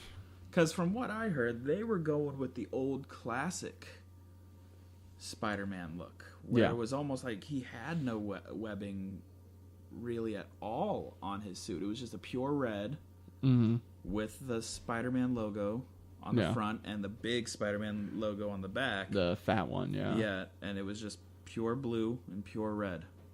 And maybe like a little webbing here and there at random spots, but it wasn't but not as defined as it's been. Right. Like not like the thick thick webs on the Tobey Maguire one. Which I like those anyway. I remember the first time they showed me the Tobey Maguire one. I thought that was amazing. Really? I thought that suit was amazing looking. And then they showed me Andrew Garfield. First, I didn't like it because I didn't like the eyes. No, the first suit wasn't great. But then once they changed the suit, I liked that one a lot better. Yeah, Amazing Spider-Man 2 suit, I think, is my favorite suit that they've come out with. Yeah. Mainly because I liked the way that Andrew Garfield looked in the suit more so than Tobey Maguire. Yeah. Like, I thought that Tobey Maguire looked kind of short and squatty as Spider-Man. He did look a little pudgy. Yeah. At times, like especially around Spider-Man 3, he looked a little more pudgy. Which is weird for Spider-Man. I was like, Spider-Man was always this skinny kid. All the time, because you look like a spider. Right. So yeah, I'll reserve judgment on... Yeah, I'll wait until I see the movie. Or until, someone actually leaks a picture of something. Do you think they'll officially release anything for Spider-Man before the movie, or do you think they'll let it be a surprise? They'll let it be a surprise. I kind of hope they do. Just like they've been keeping Aquaman a surprise as far much as how they he looks? can. I'll say, because they released that big picture of him. Yeah, but they released the big picture of, what was it, Lex Luthor, way back, and then now they're acting like it's a big surprise. Oh, here's what Jesse Eisenberg looks like without hair. I've seen it. No, that's true. So it could be different, and he hasn't been in a single preview either, but he's supposed to be in this movie. Well, I think that the big three will be prominently featured. So you get Superman, Bats, and which we've seen in Wonder previews Woman. anyway. Yeah. But I think everyone else are quick cameos. Oh, yeah, I'm sure. So, I mean, Aquaman, Flash, and Cyborg. Is Flash and Cyborg supposed to be in this one? Mm-hmm. See, didn't even know it. There's surprises in this movie. Yeah. I don't even know. So I'm sure they're going to keep Spider-Man a complete secret. You won't see anything about him. Except for rumors, of course. Yeah. But it worries me why they might be keeping him a secret, whether or not they do it because they legitimately want to surprise everyone, or if they don't want backlash before the movie comes out, and then people say, Spider-Man looks stupid as hell, I'm not going to see this movie now. Right. But I have faith in Marvel. Marvel's always done good. I've been surprised with them on a bunch of their stuff, so yeah, we'll see. So that moves us out of geeking about sports, which moves us into a very special See You in Hell segment, which is what Bryan will be saying about me after it's all said and done. So, part one of the See You in Hell segment this week is, it used to be kind of a trope in TV shows and movies where they do segments called So This Is Your Life. Oh, God. And they would look back at the stories and the moments in people's lives and show how they got here. And in a more modern way of doing that, and because you don't really post much on Facebook, for good reasons, I went through your Twitter feed. Oh. And I went back. Oh, no. In the annals of your Twitter feed. Oh, no. So, this segment is called This Is Your Social Media Life. Okay. And I'm not going to lie, I learned things about you that I didn't realize before. I honestly don't remember what my Twitter feed really is. Oh. First and foremost, actual tweets are few and far in between. Okay. Yeah, I barely... It's mostly retweeting pictures of hot chicks in shoes. Okay, which is whatever. If you know me, you know that's about right. Yeah. So, from September 1st, 2011. Okay. You tweeted, I keep forgetting about this thing. Well, here's an update. Hashtag sorry for the wait. Awfully presumptuous. Yeah. That you had a crowd of people waiting for your next tweet. I think someone said you need to tweet more or something like that. Mm-hmm. So I just made one. I was like, here, I guess I'll make one. And yeah, please, some of these will need explanations, so feel free. I'll try my best. This one was, they were on top of each other in your feed. So I think that maybe you deleted one in between them, because the order in which they go is really funny. Okay. On November 12th, 2011, you tweeted, work in a few, hope it goes by quick. Okay. November 17th is your next tweet, and it says, "Sorry everyone for my outburst. It just had to be said." Yeah, I had to have deleted something in between. I don't know. I probably sent like a whole rant about something because I don't remember. I mean, come on, that was 2011. Because, I mean, the two of them side by side. The work one, really it was just to try and fill something in because I was trying to actually tweet more. And that's fine.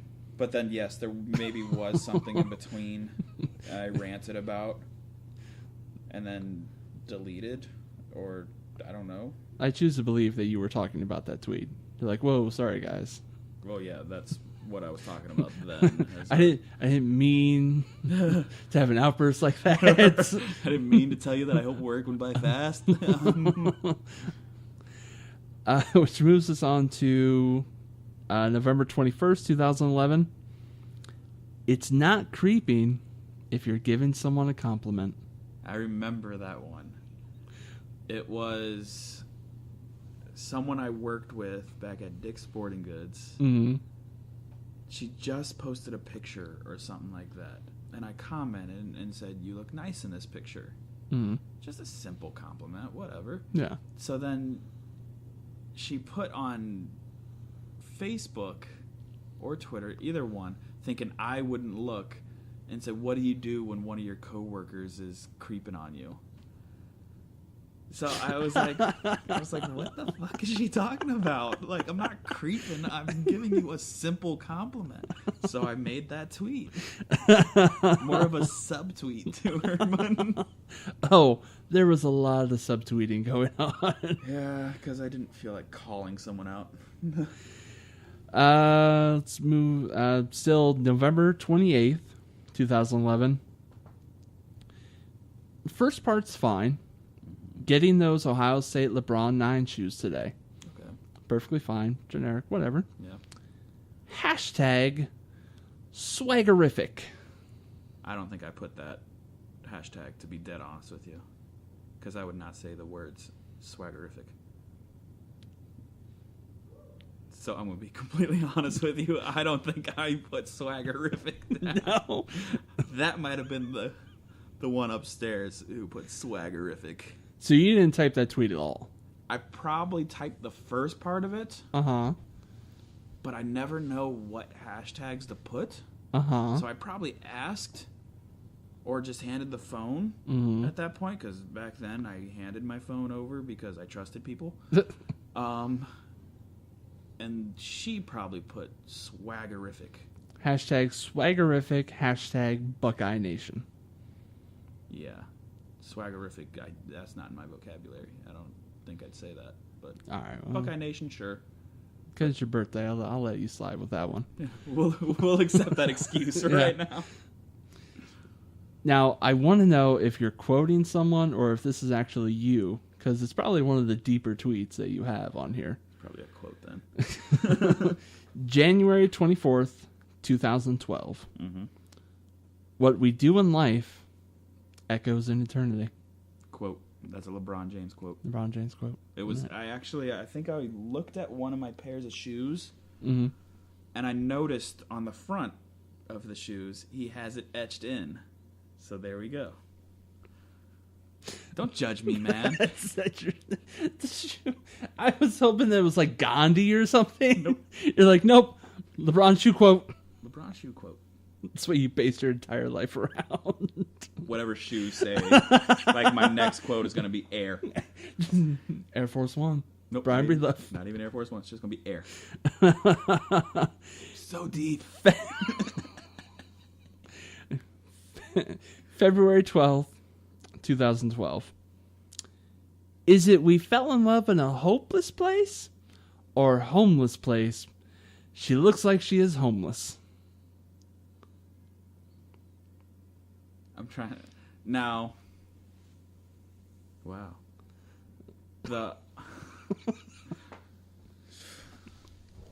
I'm trying to think of where that came from. Because Mo and I used to sing the song as we fell in love in a homeless place, mm-hmm. just to be funny.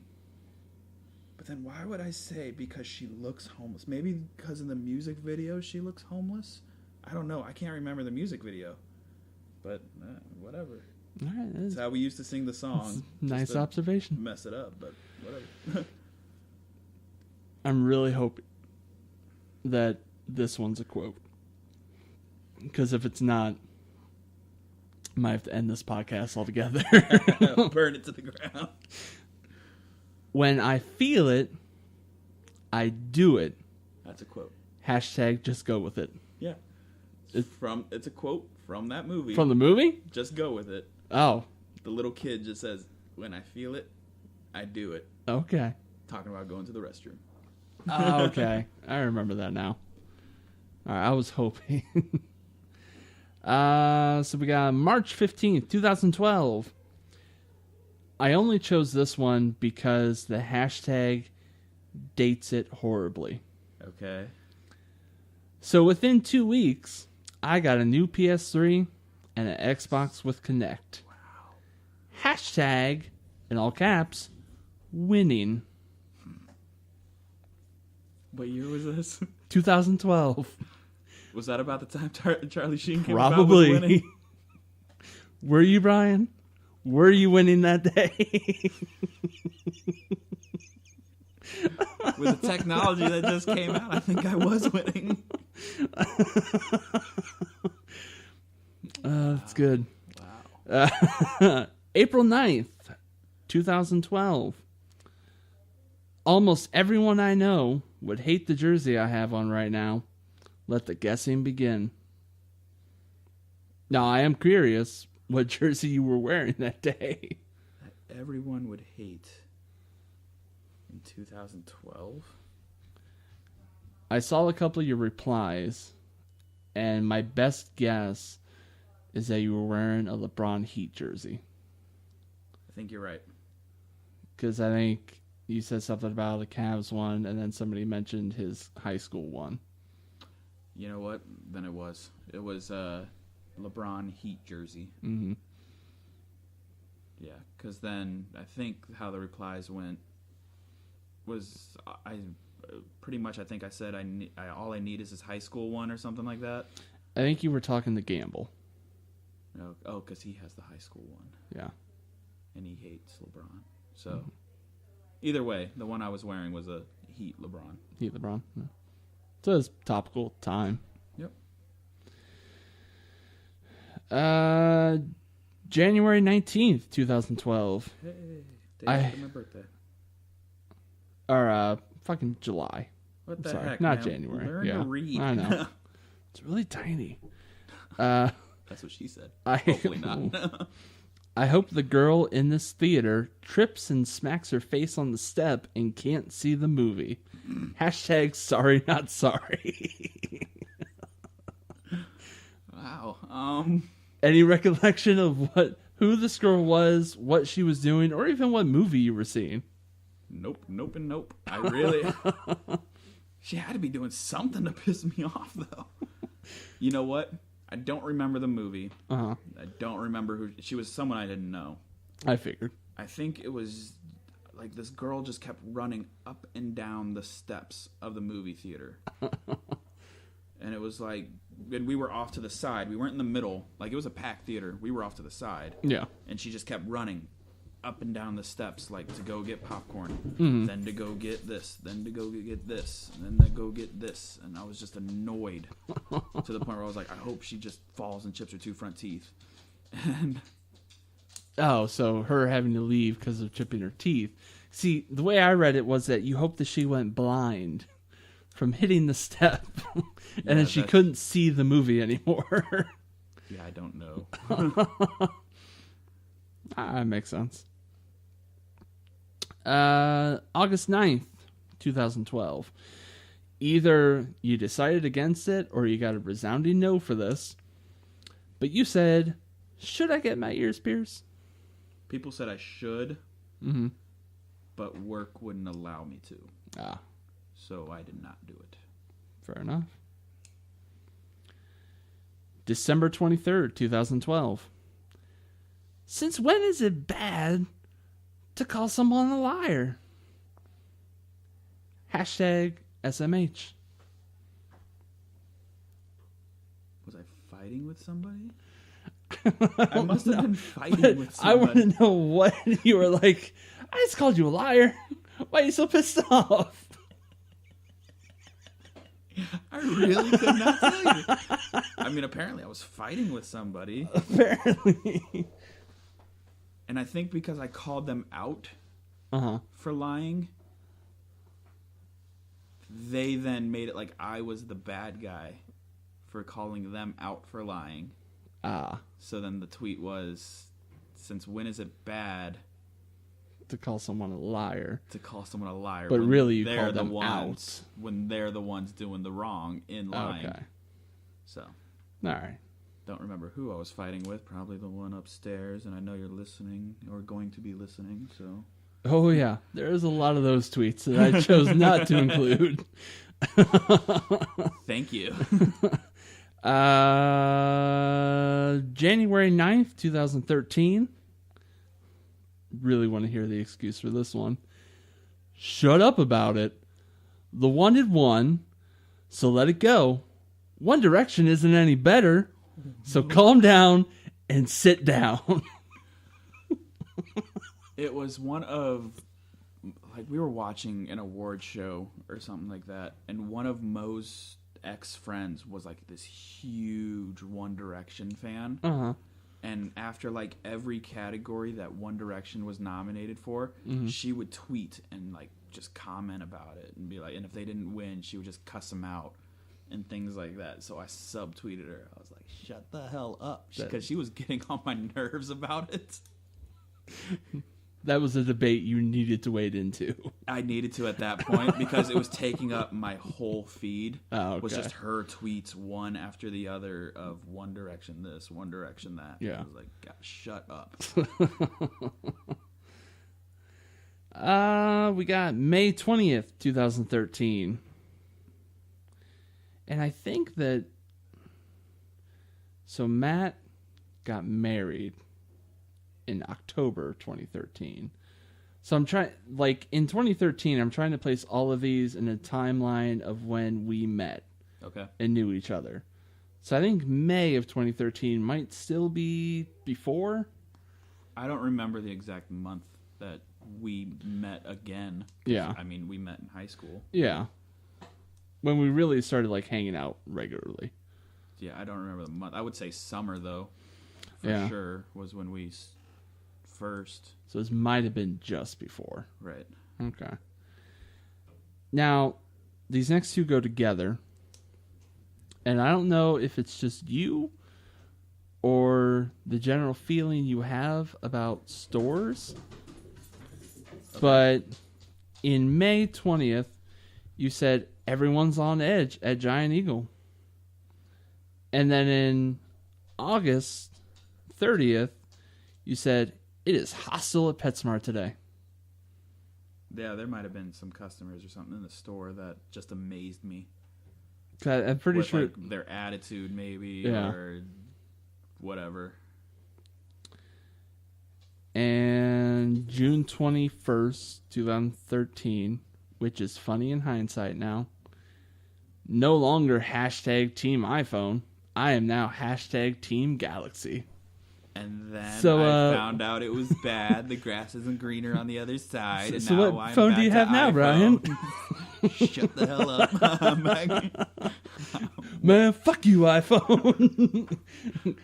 It was one of those. I went to the other team just because they offered me a good contract and found out that I wasn't getting as much playing time as I liked. So I'm back with the original team because they accepted me.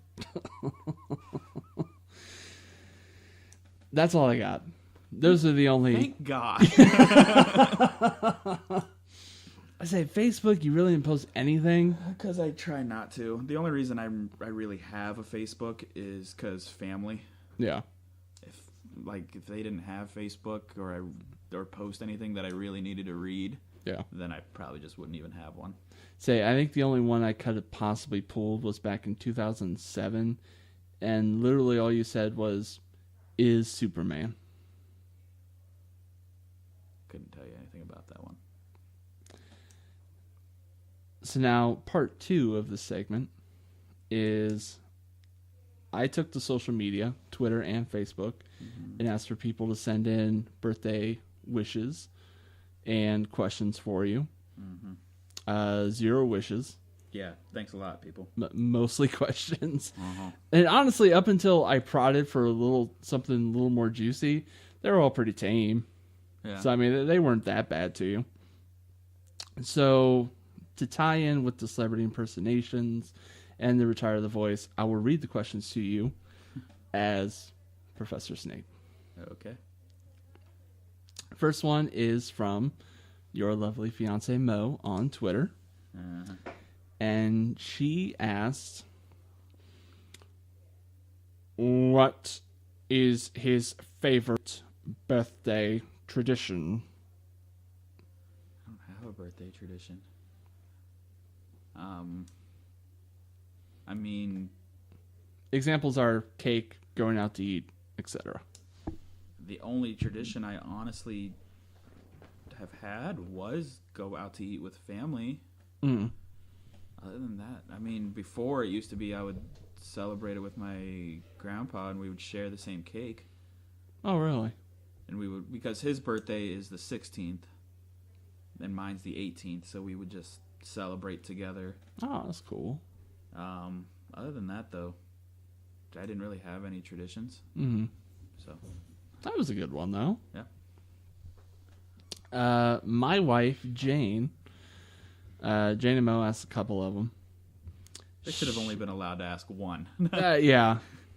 But we didn't get a lot of participants per our usual segments. Right. Jane asked, what's the most embarrassing moment of Bryan's life? Spare no detail. Or, if he can't think of one, he has to tell the Target story. I'm not telling the Target story, but that's not the most embarrassing moment. No? The most embarrassing moment I have had was in 2009. I was dating a girl. I will not say her name, even though she probably won't even listen to this. I don't give a shit. I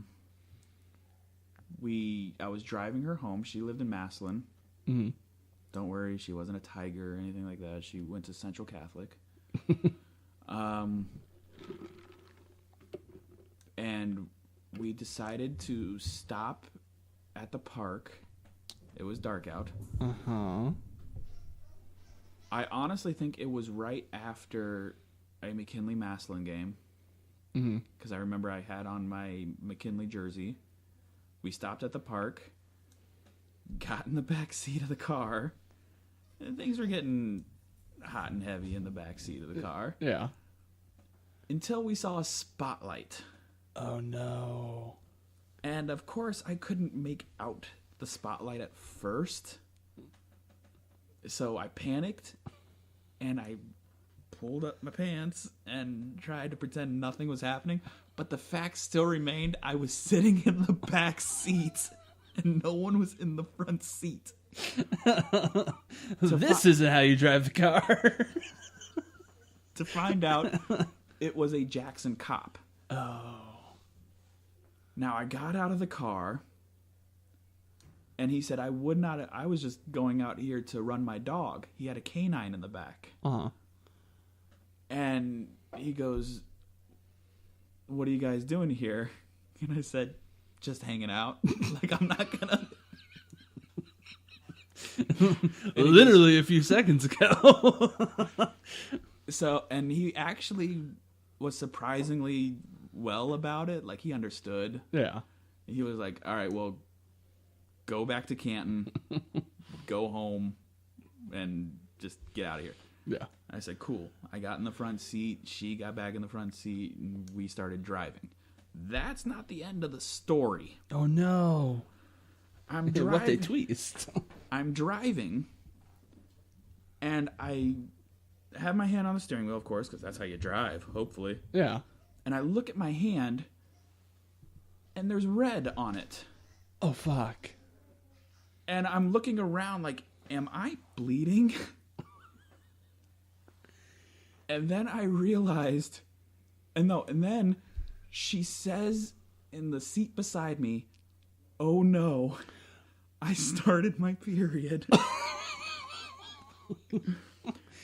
Meanwhile, you don't realize this in a dark car.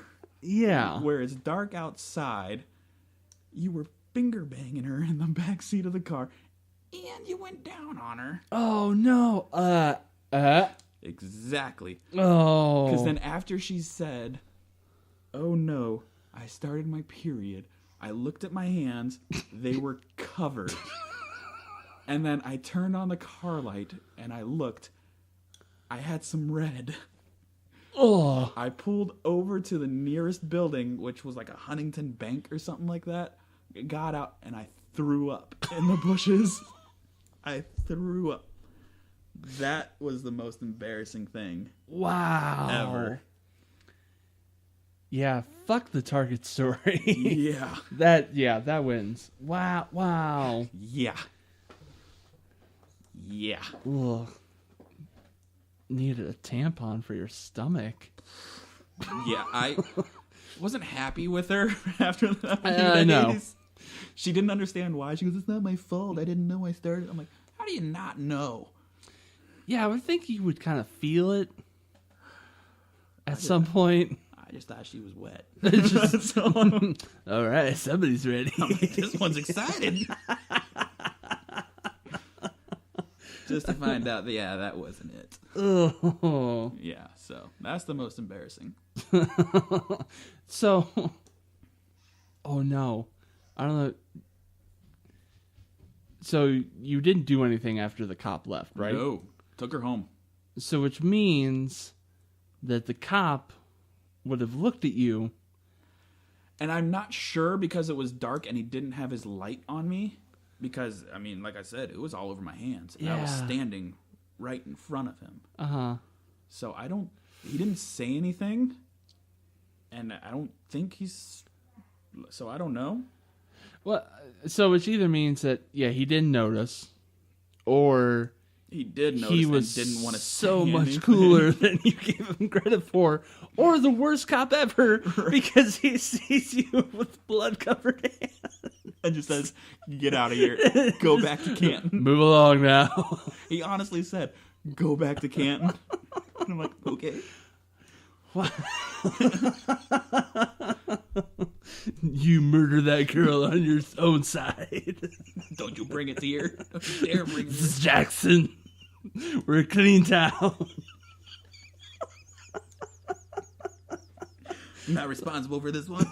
I don't know how you Canton boys do it. Oh, wow. You made me relive that whole thing, though. That's terrible. Totally whole new relationship with ketchup after that. Ew.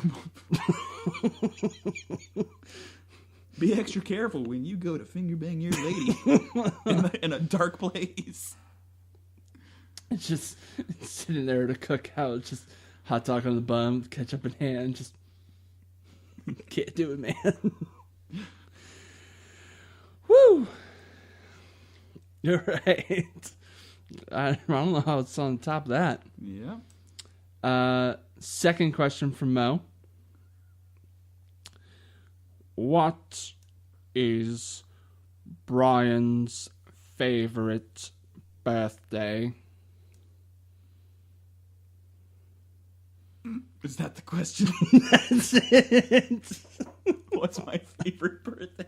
All of them, because it's my birthday. Yeah, that's why she got more than one, because combined they make one quality question. What's my favorite birthday tradition? What's your favorite birthday?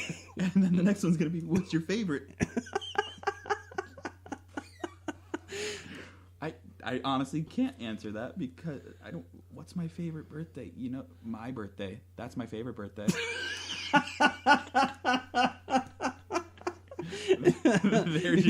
For a time, it was Mick Jagger's. But you know what? I've come around. I've really enjoyed mine. You really have to love yourself before you can love others. Because I found you love others, you just end up with red hands. That's a fair answer. That's a fair answer for a shitty question. Sorry, Mo. You know what it was. Yeah. All right. Jess commented with one, but I'm going to save hers for last. Okay. Because that'll require some explanation. Okay. Our friend Heather, and new listener to the show, asked, now that he's reached a quarter century in age, what does he think the next 25 years will be like in his own life and in the fixture of his sports team?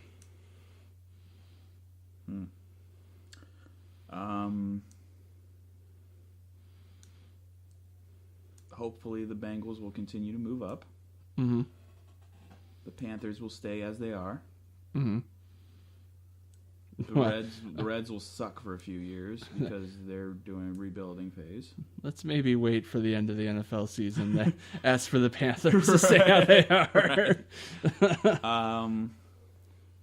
Nationals will be okay as long as they decide to renegotiate and keep Bryce Harper. Mm-hmm. Cavaliers will still never have won a title because LeBron will have just given up. But then as for my life, what do I hope for? Is that what the next 25 years, what do I hope for in my Mostly life? What do you think? I guess being realistic. Where do you think you'll be once you hit 50? Dead. No, I'm just kidding. That's a tough one because I don't know. Or she offered an alternative one. Okay.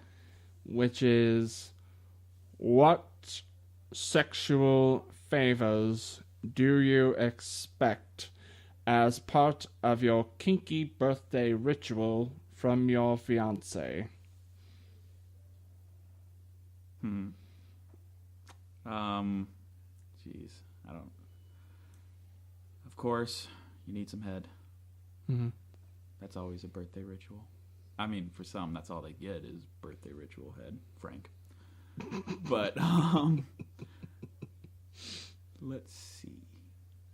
Yeah, you get head, and I don't know, just sex, I guess. I mean, sexual favors. I don't have to ask for much, which is a good thing. Giggity. That is true. Yeah, you are one of the very few men that do not have that problem. Yet. I'm waiting for your wife to corrupt her. Let's hope for the other way around. Let's hope. All right, so we went with the second one for Heather, so hopefully that answer was good. And then Mo came back. That's what's your favorite?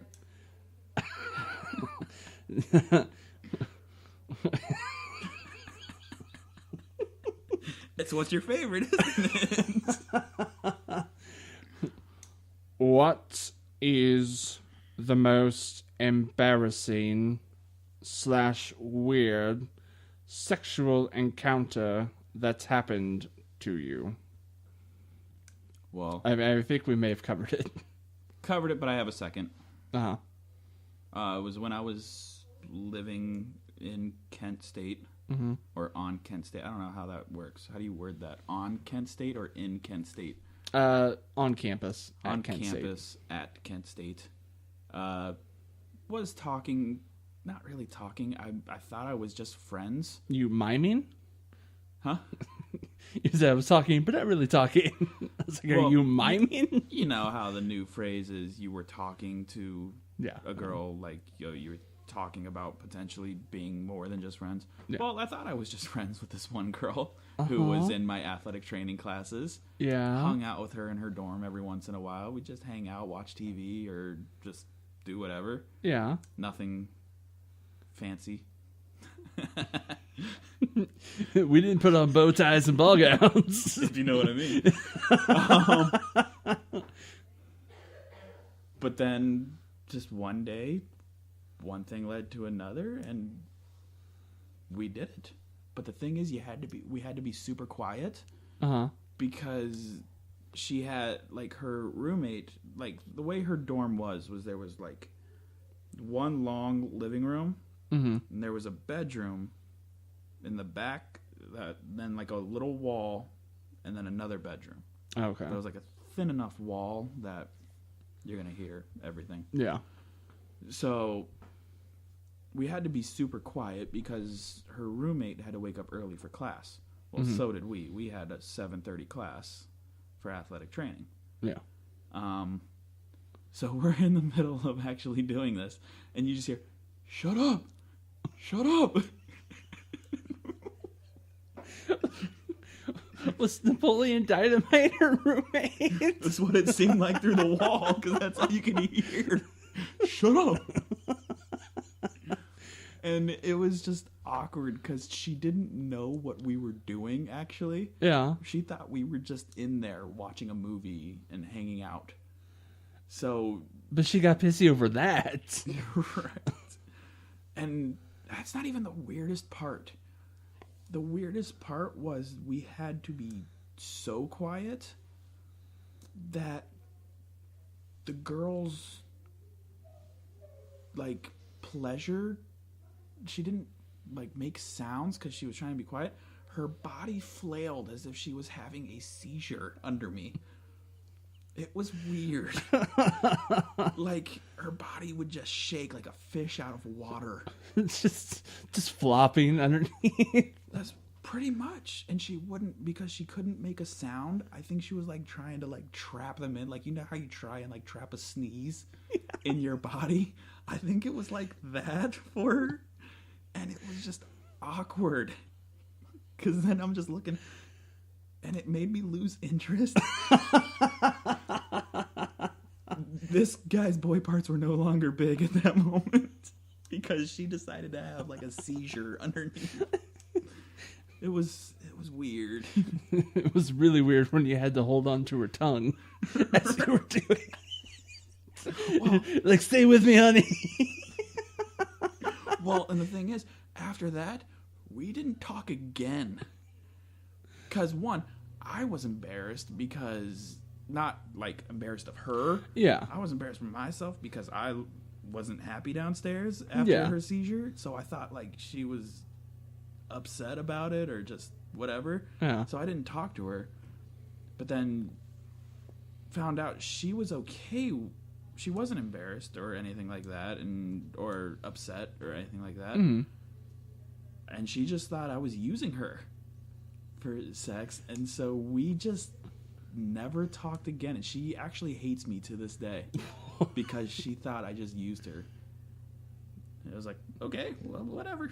She was just a one-night stand. Pretty much at that point. Wow. That's that. Yeah, that's pretty weird. There's so much more about you tonight. Yeah, there you go. This podcast is going to bring out a lot. Can't wait until my birthday. Oh, you wait, sir. Our good friend Caitlin also has a question for you.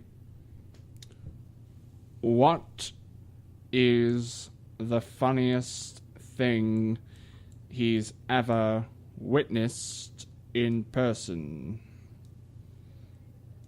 All right. I actually told this story to my coworker today because I don't know why I was thinking about it, but I die laughing every time I start to, like, even think about it and picture it in my head. Yeah. So, like, our marching band back in high school went to Busch Gardens. Oh, okay. Just as, like, a trip. Because we had to play, like, perform. And then we got to, like, enjoy the whole park, ride, whatever. Mm-hmm. Now, they had a ride called the Griffin. Yeah. Now, what it is, you go uphill, and then it does a complete 90-degree drop. Mm-hmm. And then moves up. Yeah. The guys I was riding with... Ride or die. They were black, let's put it that way. That's who I usually hung out with in high school. But one of them had a big chain, like a big chain around his neck. Oh, fuck, you told me this one. All right. And we were on the ride. Everything was cool. We were just ready for the ride. We stop at the top of the hill because they stop you to make sure you could see down and start freaking out and hear people scream. Everything was cool. No problems. Then we drop, and all you can hear is the sound of like someone trying to scream, but they're choking. Like it's just little muffled. So me and the other guy turn. The dude's chain wrapped around the back of the seat from like just taking him back, and it started choking him in the middle of the ride, and he was flailing and freaking out to the point we just kept laughing. We didn't care to help him. No. It was just hilarious trying to see him grasp for his chain while just choking all the time. And it was the most hilarious thing I have ever seen or witnessed. And it's just, wow. Just how could it happen is the main thing. And how he survived. One in a million, yeah. And how he survived was just the greatest thing. Because I think at some point, we then did reach across and try and get his chain off in the middle of the ride, and it just would not happen. So he had to sit with like his neck against, and his head and his neck against the seat, slowly suffocating. I think he was just slowly suffocating. Luckily, it was a shorter ride, so we didn't have a problem after that. But there you go. There's your answer. Do you know if he by chance happened to stop someone from dying, and then each one by one his friends were dying in horrific ways, and that was his turn? What Final Destination? I don't know, but either way, it was hilarious. Wow. I mean, it sounds bad that we were laughing, but you just got to picture you're on a roller coaster, and you just look over and you see this big guy freaking out over the fact that his gold chain was wrapped around the back of a seat, choking him. Which I'm sure just looked like just a ghost was just strangling him. That's what it looked like. As if a ghost or something just grabbed him by the throat and was just shaking him and choking him at the same time. Because that's what it was like. Just great stuff. Wow. That's crazy. And second to last question. Jane came back with another one. She says, since there aren't many dirty ones on here, I'll ask another. Ask Bryan to do the best impression he can of his climax noise.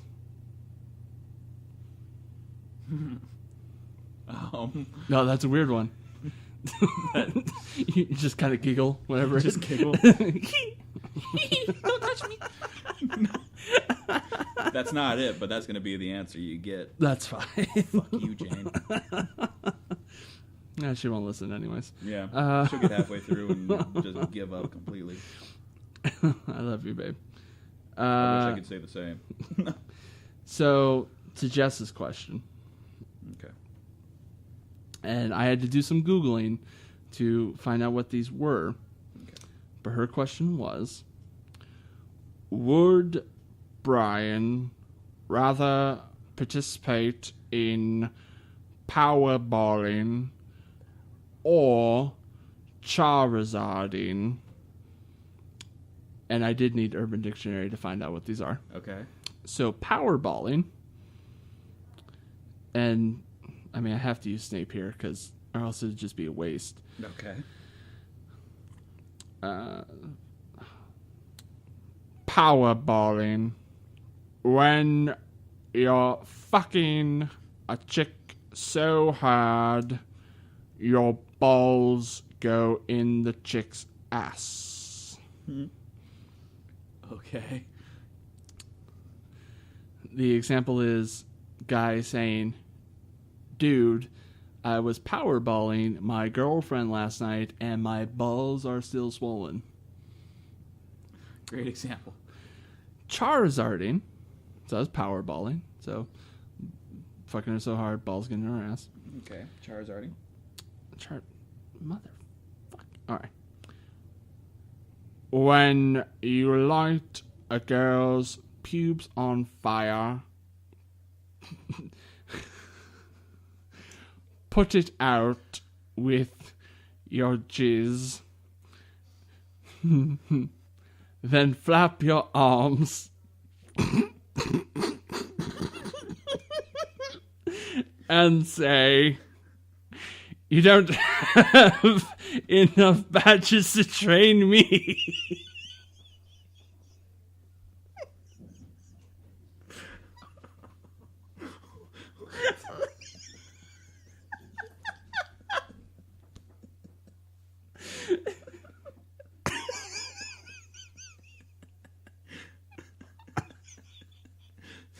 You don't have enough badges.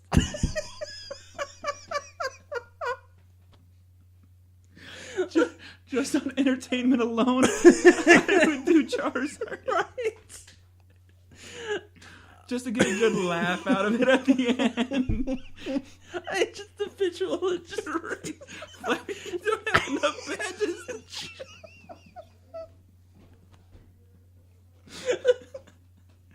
Oh, that's good. That's good. I picked that. yeah. But to cause less harm to somebody, it would have to be maybe powerballing. But for pure entertainment, Oh my god. it'd have to be Charizarding. That's good. Wow. That's probably one of the better ones I've heard in a while. Yes. Oh.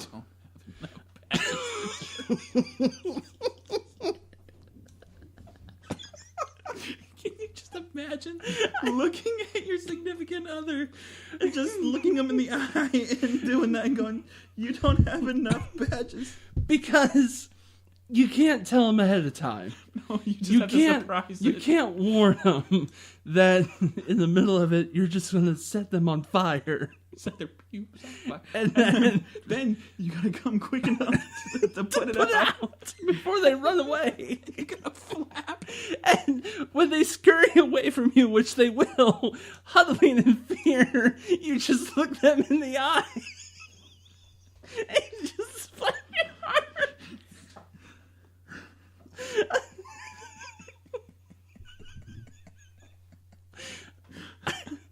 I told you that one was good. Jess had the best question. Thank you. Right? Man, thanks for coming through, Jess. All right. Oh. So, that wraps up a pretty long-ass episode. Yes. But I think, again, the ending was worth it. So, tonight, kids, go home and try some Charizarding with your significant other. But be responsible when you're using matches. Just drink a lot of milk beforehand. Only you can prevent forest fires. It has two meanings. Smokey the Bear was right. Only I can prevent them.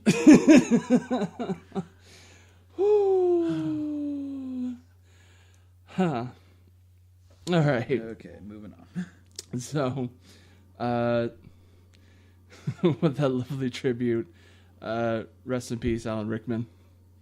Thank you for a lot of entertainment. Happy birthday, Bryan, ahead of time. Thank you. I hope this was a nice early birthday present. On the plugs, we have our Twitter account at BangBangTangPod, where you can catch our Frittata of the Week polls. Please get on there, vote. For some reason, the polls only last 24 hours. I wish they lasted longer. Maybe I'll look into posting them multiple times in the week. Visit our Facebook page, facebook.com/BangBangTangPodcast. You can check out our new hosting site, creaturestole.my twinkie.wordpress.com, run by friend of the show and best friend of mine, Jess Hicks. And because she was so kind as to give our podcast a shout out, I will shout out her podcast, Movie Freaks Podcast. They talk about all kinds. It's just nothing but movies. Her and her co-hosts, Eric and Eugene. Like, I love movies, and there are even some things that they get into that I'm like way over my fucking head. But it's enjoyable and fun to listen to. And if you enjoy movies, give it a shot. They'll give you some great recommendations on stuff you can try. And it's overall pretty fun. You can find them on iTunes, and I think they just started uploading to Stitcher as well. But you can also find them at creaturestole.twinkie.wordpress.com with our podcasts. And I think that wraps us up for the week. And episode will be posted next Friday, whatever that date is. Couldn't tell you at the moment. It'd be the 22nd. Yep. 22nd. Yeah. Episode will be up the 22nd. And I'll try to do a better job of getting it posted on Creature Soul My Twinkie and AudioMac, granted my internet works. So for this week, very special birthday episode. I'm Frank. I'm Bryan. Until next time, you guys.